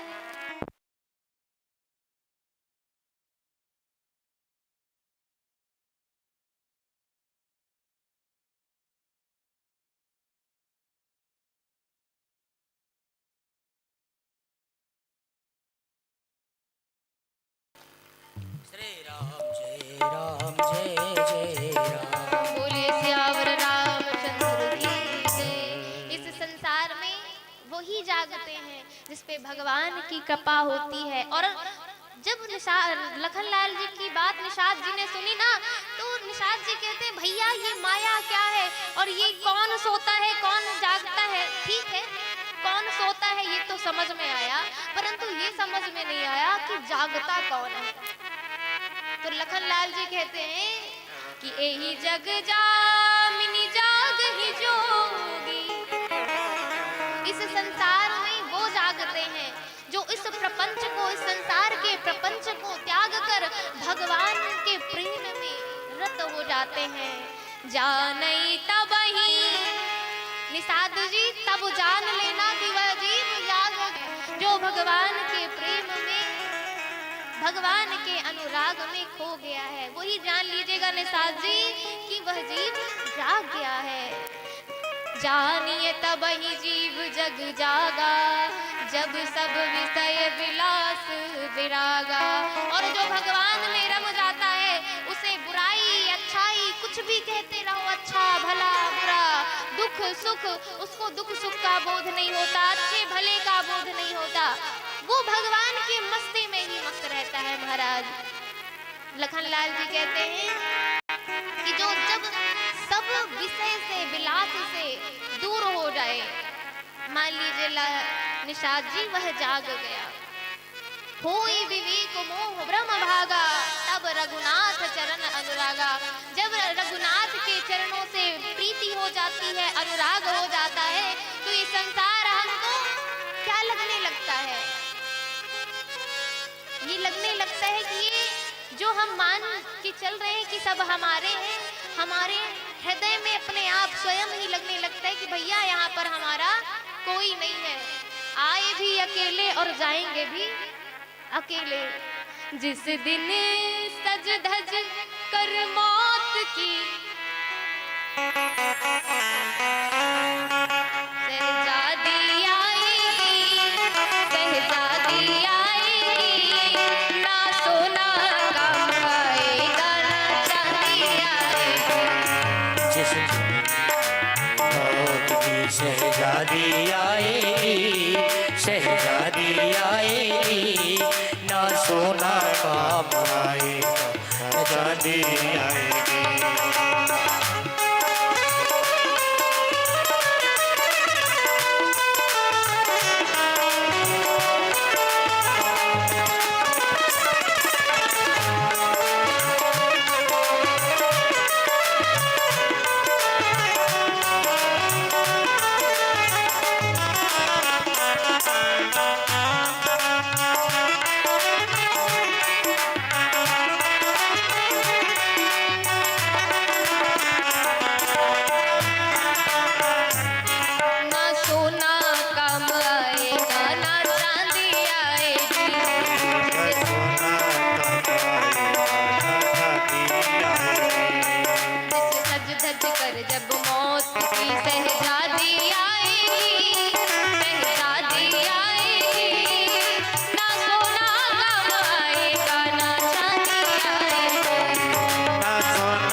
प्रभु कैसे जाने कि ब्रह्म परमात्मा को कैसे जाने। तो लखनलाल जी कहते हैं सखा परम परमारथ एहू, मन क्रम वचन राम पद नेहू, मन क्रम वचन राम पर नेहू।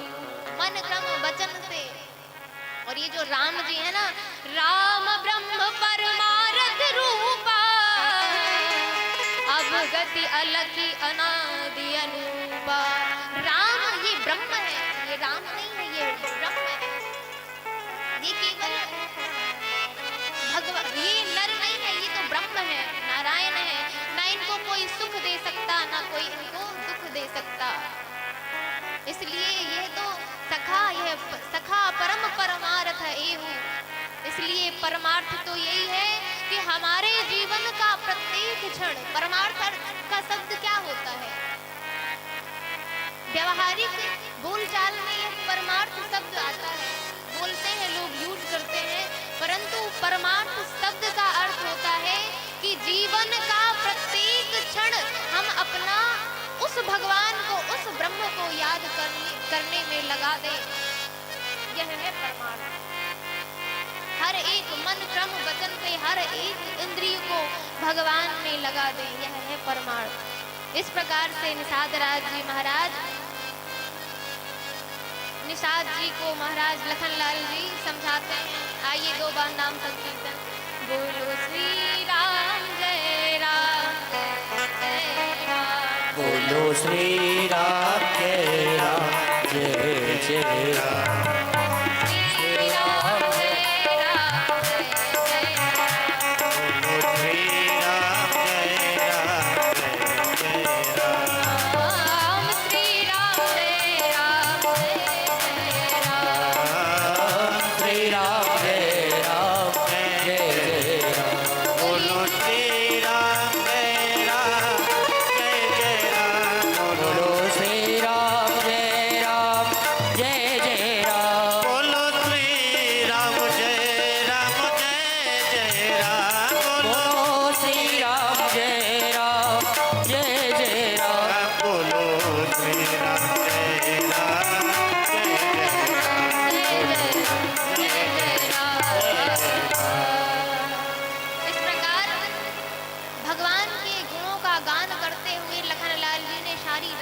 व्यतीत कर दी महाराज। सुबह नित्य निर्वाह करके दोनों भाइयों ने जटाओं को धारण किया हुआ और सुमंत जी महाराज को विदा किया है। यहाँ से दोनों भाइयों ने, सुमंत जी महाराज अयोध्या को लौटे, चल पड़े महाराज। आगे प्रभु गंगा तट पर आते हैं और गंगा तट पर जैसे ही आते हैं तो केवट जी मिलते हैं वहां पर। तो मांगी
राघवेंद्र सरकार केवट भैया को बुलाते हैं, तो केवट भैया से नाव मांगते हैं, आने के लिए कहते हैं।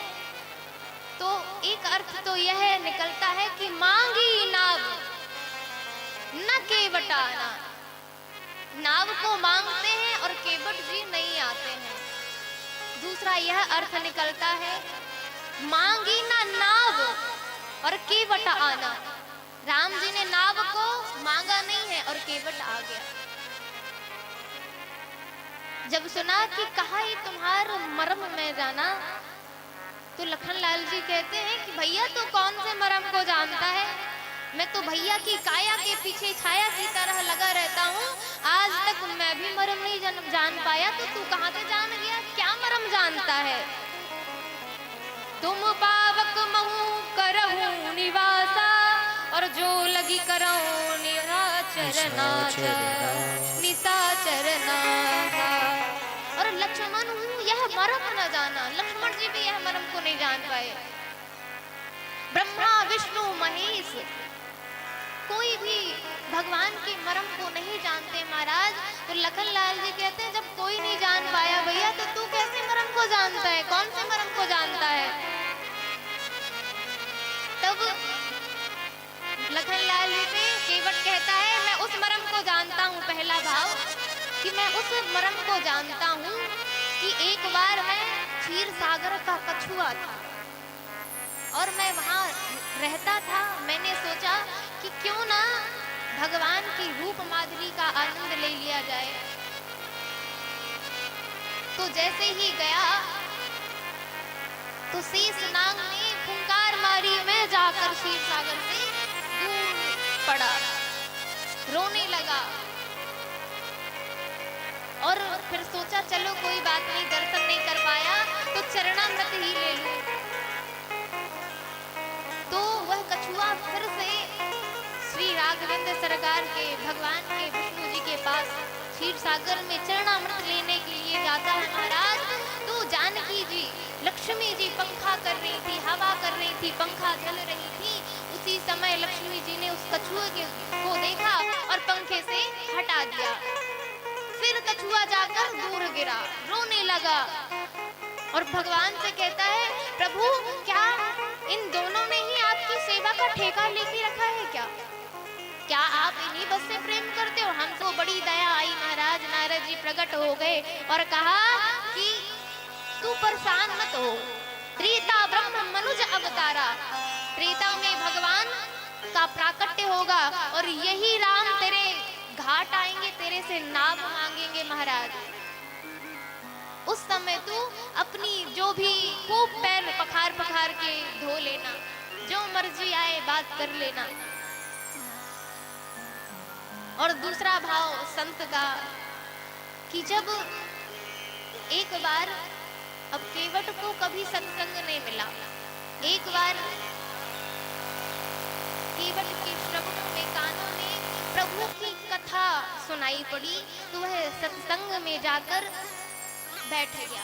और वहां पे व्यास जी ने बताया कि भगवान जो जिस भावना से भगवान को मानते हैं, भगवान उसी भावना उसी प्रकार मिल जाते हैं। जो जैसा चाहता है भगवान वैसे ही मिल जाते हैं। तो एक दिन मछली पकड़ने के लिए गया और जाल समुद्र में डाला, बंसी को डाला समुद्र में जल में, तो एक भी मछली पकड़ में नहीं आ रही थी। विचार करने लगा कि कितना अच्छा होता। वही कथा उसके मस्तिष्क में विचार में चलने लगी कि काश ऐसा होता कि भगवान मेरे बंसी में फंस के आ जाएं तो आनंद आ जाए। उसी समय बंसी भारी हो गई, अब खींचे ना खींचे, जैसे तैसे प्रयास करके बंसी ऊपर खींची। तब देखा चतुर्भुज भगवान मत्स्य रूप के अवतार में प्रकट हो गए उस बंसी में। चतुर्भुज शंख चक्र गदा लिए हुए उस छवि का, उस रूप माधुरी का जैसे ही उस केवट ने देखा महाराज अश्रुपूरित हो गए। और जैसे ही जिस प्रकार बिजली चमकती है ना, वही वैसे ही बिजली चमकी और वह छटा वहां से लुप्त हो गई। अब केवट तड़पने लगा, झटपटाने लगा कि प्रभु ये आप कहाँ खो गए हैं, आप कहाँ हैं प्रभु, आप मुझे छोड़कर कहाँ चले गए हैं। आपको जाना ही था तो आपने रूप माधुरी का पान कराया ही क्यों था। तब प्रभु ने कहा कि भैया तुम्हारे विश्वास को पक्का करने के लिए, तुमको विश्वास दिलाने के लिए मैंने अपने रूप माधुरी का पान कराया। इसलिए केवट तुम मेरे नाम में, तुम मेरे अनुराग में खो जाओ, मैं तुम्हें एक दिन जरूर मिलूंगा। और इस प्रकार केवट ने कहा कि भैया मैंने ऐसा सुना है कि आप दीन दयाल हो, करुणा निधान हो, पर मुझे तो ऐसा लगता है आपके अंदर बहुत निष्ठुरता भरी हुई है। लक्ष्मण जी ने कहा भैया हो समास में बोल, क्या बोल रहे हैं तुझे पता है। बोले हाँ मैं सही बोल रहा हूँ कि आप एक नंबर के निष्ठुर हो। बोले कैसे निष्ठुर हैं। बोले बताओ बेचारे वो नगर के निवासी आपके पीछे पीछे आए थे, आपके प्रेम में अनुराग में छके हुए आपके पीछे पीछे, आपके प्रेम में पीछे पीछे आए प्रभु, और आप तमसा नदी के किनारे छोड़कर आप वहां से चले आए। ये कैसा प्रेम है, ये तो निष्ठुरता कहलाई ना, ये प्रेम नहीं कहलाया। तो आप कैसे करुणा निधान है। और मान लीजिए कि वो किसी भले मानुष ने बता दिया कि यहाँ गंगा जी के तट पर आए थे, तो वो पूछेंगे कि किसने पार किया। तब कोई बता देगा कि केवट ने पार किया, तो वो लोग केवट को ही पार कर देंगे। मारत मारत लईने प्राणा और कहे तुम्हार मरम में जाना। यद्यपि ये चौपाई की नहीं है रामचरितमानस की, तो वो तो मेरे प्राणी ले लेंगे। एक संत ने बताया कि बेटा कि केवट ने कहा कि मरम जानते हैं, तो क्यों कहा। केवट भगवान को प्रसन्न करने के लिए प्रण ले चुका था।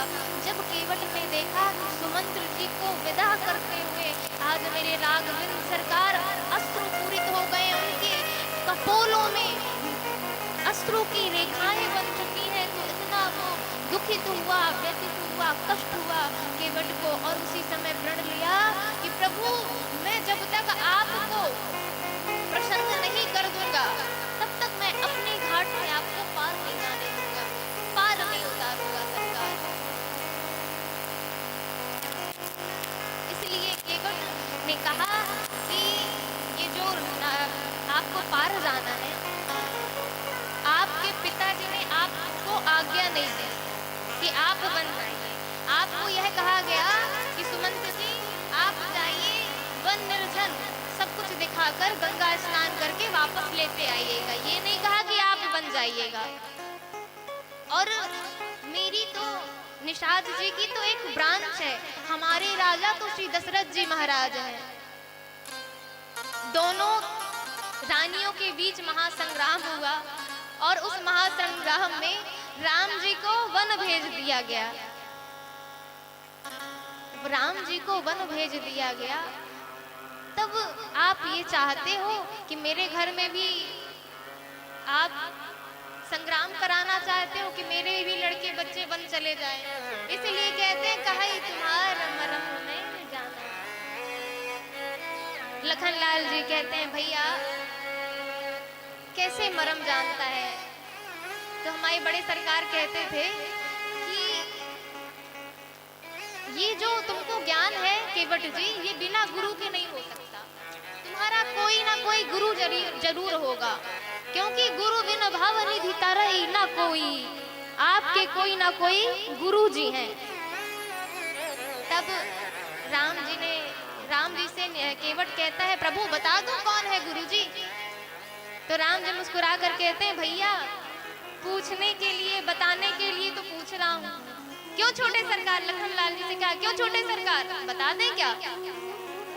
तो लखनलाल जी कहते हैं हाँ ना बताना, पूछने के बताने के लिए तो पूछा जा रहा है, बता कौन है तेरा गुरु। तो केवट कहता है आप ही हो मेरे गुरु। राम जी मुस्कुराते हुए लखन जी की तरफ देखे कि भैया तुमने आज जटाओं को बनाया है, तुमने चेला बनाना कब से शुरू कर दिया? आज तुमने जटाओं का धारण किया, इसको चेला कब बना लिया? लखनलाल जी कहते भैया मैं इसको नहीं जानता हूँ, सरासर झूठ बोल रहा है ये। भैया मैंने तेरे को कब शरणागति दी, कब चेला बनाया, तू झूठ काहे को बोल रहा है? लखनलाल जी से निषाद जी कहते हैं कि भैया लखनलाल जी कान फूंक देना ही चेला बना लेना नहीं होता है। आप याद करिए कि आपने निषाद जी को बताया था कि राम ब्रह्म परमार्थ रूपा, और भगवान को भजना ही जीवन की सार्थकता है। इसलिए कहा कहीं तुम्हारा मरम में जाना। इस प्रकार से दोनों वार्तालाप करते हुए राघवेंद्र सरकार कहते हैं भैया हमें पार कर दो। तो केवट कहता है चरण कमल रज कहूँ सब कहानी। ओ चरण कमल रज कहाँ सब कहानी। मानुष करनी मूढ़ सब हानि। मानुष करनी मूल धन कहानी।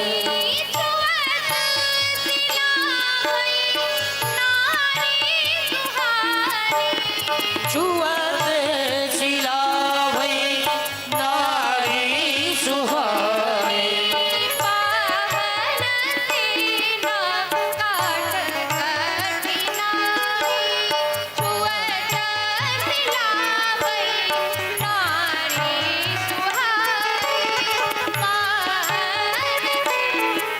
पाठ कठिनाई।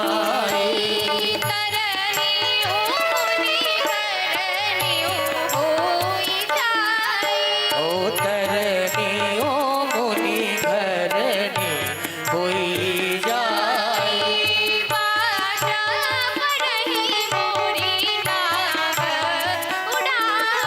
ओ बाट पड़े मोरी नावो गवाए।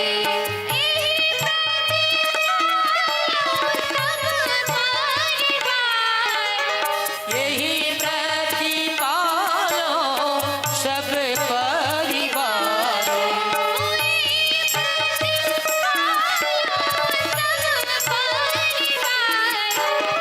यही प्रतिपालो सब परिवारों।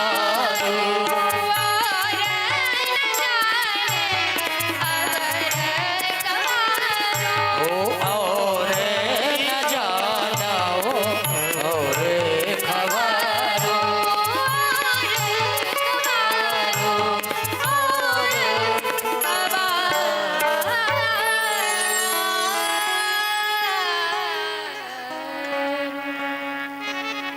बोलिए सियावर रामचंद्र की जय हो। ऐसा सुना है सरकार मैंने कि आपके चरण को स्पर्श करते ही गौतम जी की जो शिला थी वह स्त्री बन गई। तो ये तो मेरी लकड़ी की काठ की नैया है सरकार, और पत्थर से भी कोमल है। पाहन दीप न काठ कठिनाई, ये तो पत्थर से भी सुकोमल है प्रभु, और इससे मेरा घर परिवार सब कुछ चलता है महाराज। तो आप एक काम करिए कि चरण पहले धुलवा लीजिए, फिर इसके बाद हम नाव में चढ़ाएंगे आपको। प्रभु ने कहा कि भैया हम लेट हो रहे हैं। तब भगवान कहते हैं कि जाओ और कठौता जाओ और आप चरण धो लो। कृपा सिंधु बोले मुस्काई, सोई कर जही तब नाव न जाई। केवट तुम्हें जो अच्छा लगे तुम वही करो। तो राम जी से केवट कहता है प्रभु आप गोल गोल बातें मत कीजिए, सीधा सीधा करिए कि केवट जाओ और जाकर जल लेकर मेरे चरण को पखारो।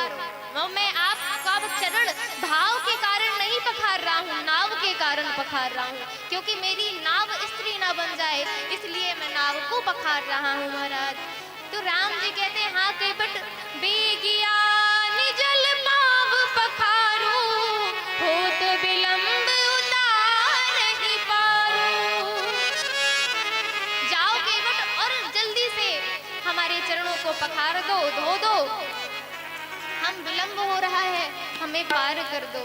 जा सुनाम सुमिरत एक बारा, उतरहि नर भव सिंधु अपारा। नाम सुमिरत एक बारा, उतरहि नर भव पारा। सोई कृपाल के बटहि निहोरा, हे जग किए तिहु भगऊ ते तोरा।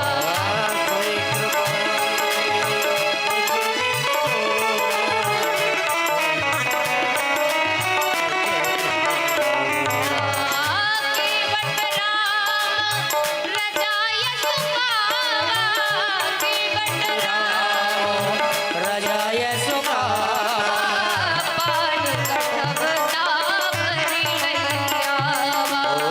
पान कठोता भरि लैयावा।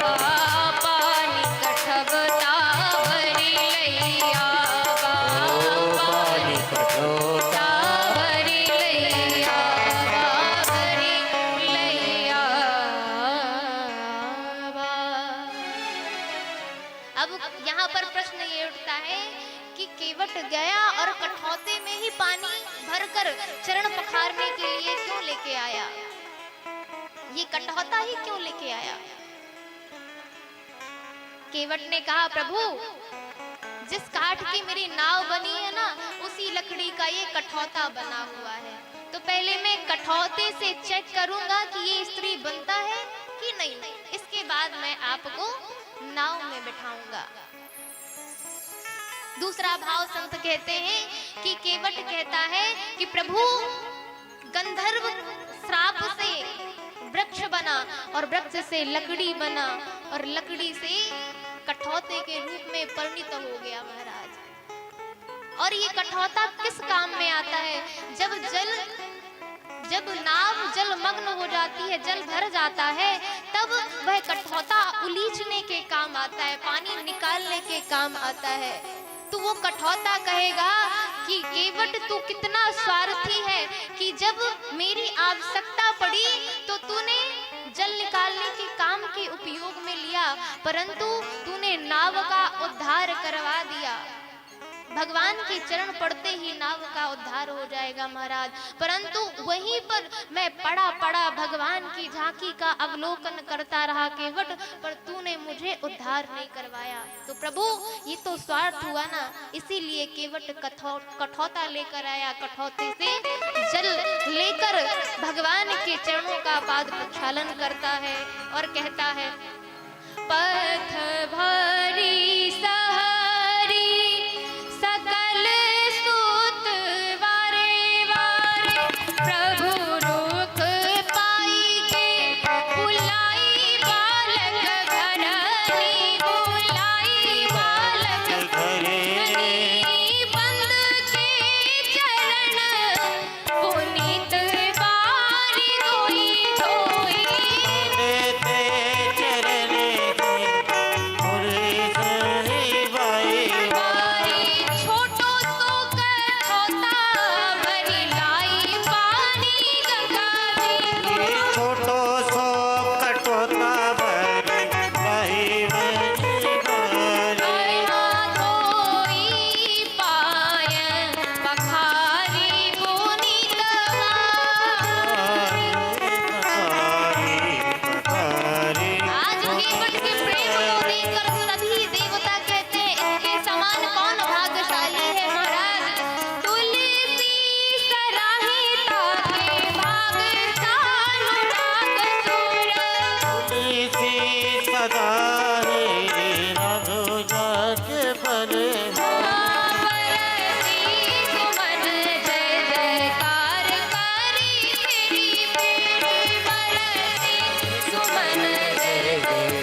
पत्नीक करना चाहिए, तो अपनी पत्नी को बुला के लाया है और भगवान के चरण का प्रक्षालन किया, धोए चरण को, और कहता है कि प्रभु, और बच्चों को भी बुला के ले आया कि भैया तुम लोग घेर के मंडली बना लो कि राम जी चाह कर भी उठ के ना जाने पाए। और अति अनुराग अति आनंद उमगी अनुरागा,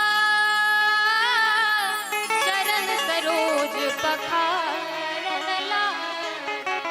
भरे प्रेम में आनंदित होकर केवट चरणों को पखारने लगा। महाराज सबको बुला बुलाकर पखारने लगा, नगर निवासियों को भी बुलाकर पखारने लगा पैरों को। सब के सब भगवान के चरण प्रक्षालन करने लगे। लखनलाल जी कहते हैं प्रभु अब इससे बोलिए कि जाने दे, होत विलंब उतारे ही पारू।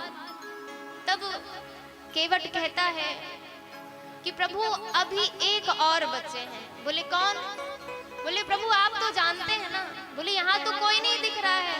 तो केवट कहता है प्रभु जिन्हें आप देख लेते हो वो तर जाते हैं, अगर आपने देखा होता तो वो तो तर गए होते। तो अपने पितरों का भी वहां पर आवाहन किया। पद पखारी जलपान करी आप सहित परिवार, और पितर पार करी प्रभु मुदित गयऊ लई पार। पितरों को पार करके केवट जी महाराज अटपटे बैन बोलकर गंगा के पार किया है। केवट जी महाराज ने उतरी ठाड़ भय सुर तरी नीता, सिय राम गुह लखन समेता। गंगा पार करके श्री किशोरी जी के साथ सहित उतर गए हैं रेत में। और अब केवट खड़ा है महाराज, राम जी शकुचा गए और श्री किशोरी जी ने अपनी अंगूठी उतार कर दी है। केवट उतरी दंडवत कीना, और प्रभु सकुच एही कछु नहीं दीना। तो पिए ही की सी जान निहारी, और मणि मुद्री मन मुदित उतारी। मुद्रिका उतार कर श्री राघवेंद्र सरकार के हाथ में दे दी। तो राम जी कहते हैं कि लाडली जू ये मुद्रिका तो आपकी है। राघवेंद्र सरकार से जानकी जी कहती हैं कि प्रभु मेरा अब कुछ नहीं है। जिस दिन से मेरे पिताजी ने मेरा हाथ आपके हाथ में सौंप दिया, उस दिन से मेरा हाथ आपका हो गया, तो मेरा कुछ नहीं है प्रभु। तब राघवेंद्र सरकार ने मुद्रिका उठा कर दी, और जैसे ही दी महाराज केवट कलमला उठा, व्याकुल हो गया। प्रभु से कहता है नाथ आज मैं काह न पावा, मिटे दोष दुख दारिद दावा। प्रभु आज मैंने क्या नहीं पाया, सब कुछ तो पा लिया है। आपने मेरे पितरों का उद्धार कर दिया प्रभु, मेरा पितृ दोष मिट गया। आपने मेरी अटपटी बातों को सुनकर मुस्कुरा दिया प्रभु, मेरा दुख दूर हो गया। और आपने मेरी नाव मांगी तो मेरी दरिद्रता दूर हो गई। प्रभु आज आपने मुझे क्या नहीं दिया, आपने मुझे सब कुछ दे दिया है। नाथ आज मैं काह न पावा, मिटे दोष दुख दारिद दावा। मैंने सरकार सब कुछ पा लिया है, जो आपने दिया है ना वह मैं पाने की योग्यता नहीं था, पाने के योग नहीं था प्रभु। आपने जो मेरे साथ आपने करुणा दिखाई, आपने कृपालुता दिखाई ना, मैं इसकी योग्यता नहीं रखता, मैं इसकी पात्रता नहीं रखता हूँ, पर आप करुणाशील है, कृपालु है, दयालु है। हे प्रभु मुझे कुछ नहीं चाहिए, जो पहले दिया था वही कम नहीं है, उसी को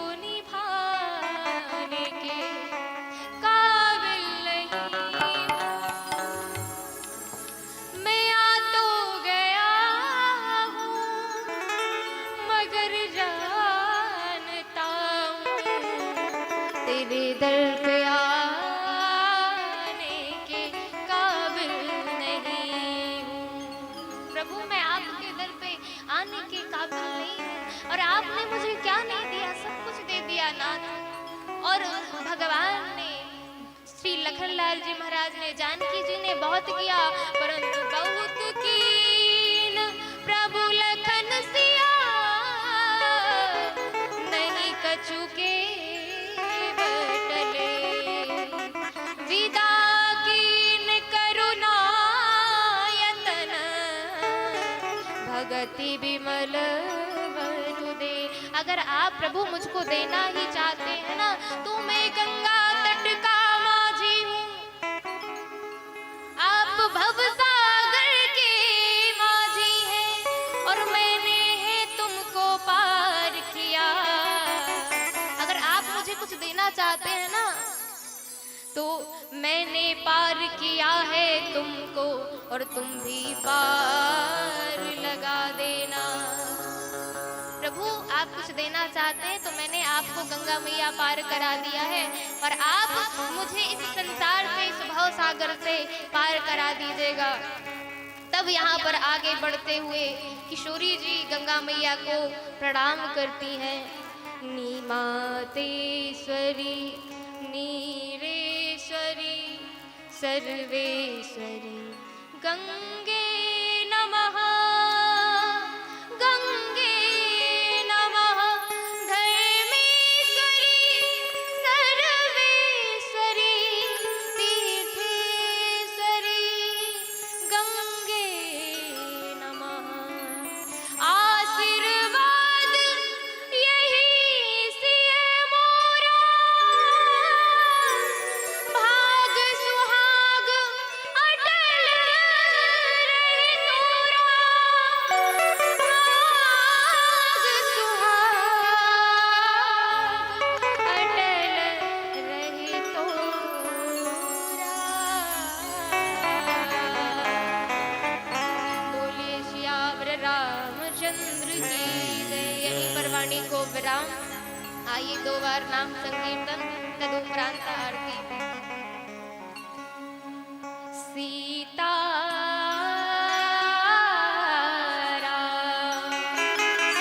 सीताराम जय सीताराम, सीताराम जय सीताराम,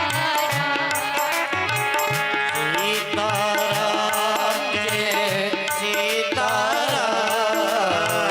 सीताराम जय सीताराम,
पावन पुनीत सिद्ध स्थल झिरिया में आयोजित श्री राम कथा के 6वें दिवस पर हमारे बीच विशेष अतिथि की आसंदी से कांग्रेस पार्टी जिला मैहर के अध्यक्ष महोदय माननीय श्री धर्मेश घई जी का सौभाग्यवन हुआ है। हम माननीय घई साहब का आत्मीय वंदन करते हैं, अभिनंदन करते हैं। साथ ही हमारे बड़े भाई, हमारे मार्गदर्शक और हमारे क्षेत्र के वरिष्ठ समाज सेवी माननीय डॉक्टर विष्णुदत्त पांडे जी भी आपके साथ आए हुए हैं। हम आपका भी बहुत बहुत स्वागत, वंदन, अभिनंदन करते हैं।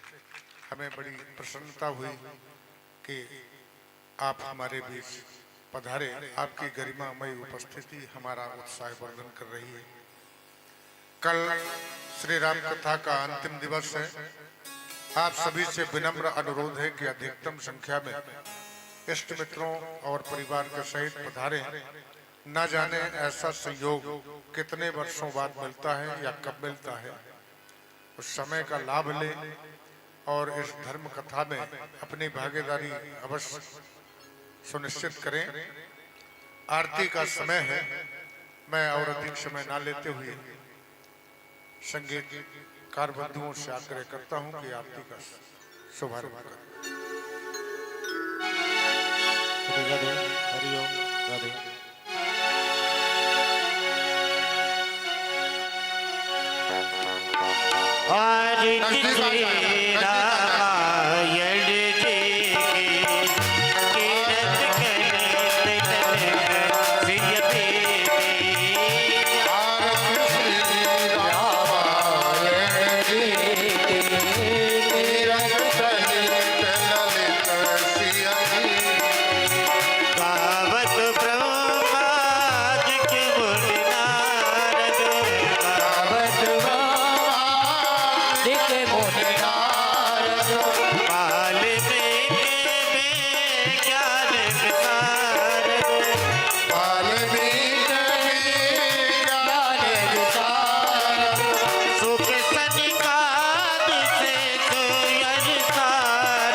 शंभु भवानी अरुघट संभव मुनि बेचारे अरुघट संभव मुनि बेचारे व्यासी आदि कवि भज बखाने व्यासी आदि कवि भज बखाने आगे बुजुर्ग करुण के ही आगे बुजुर्ग करुण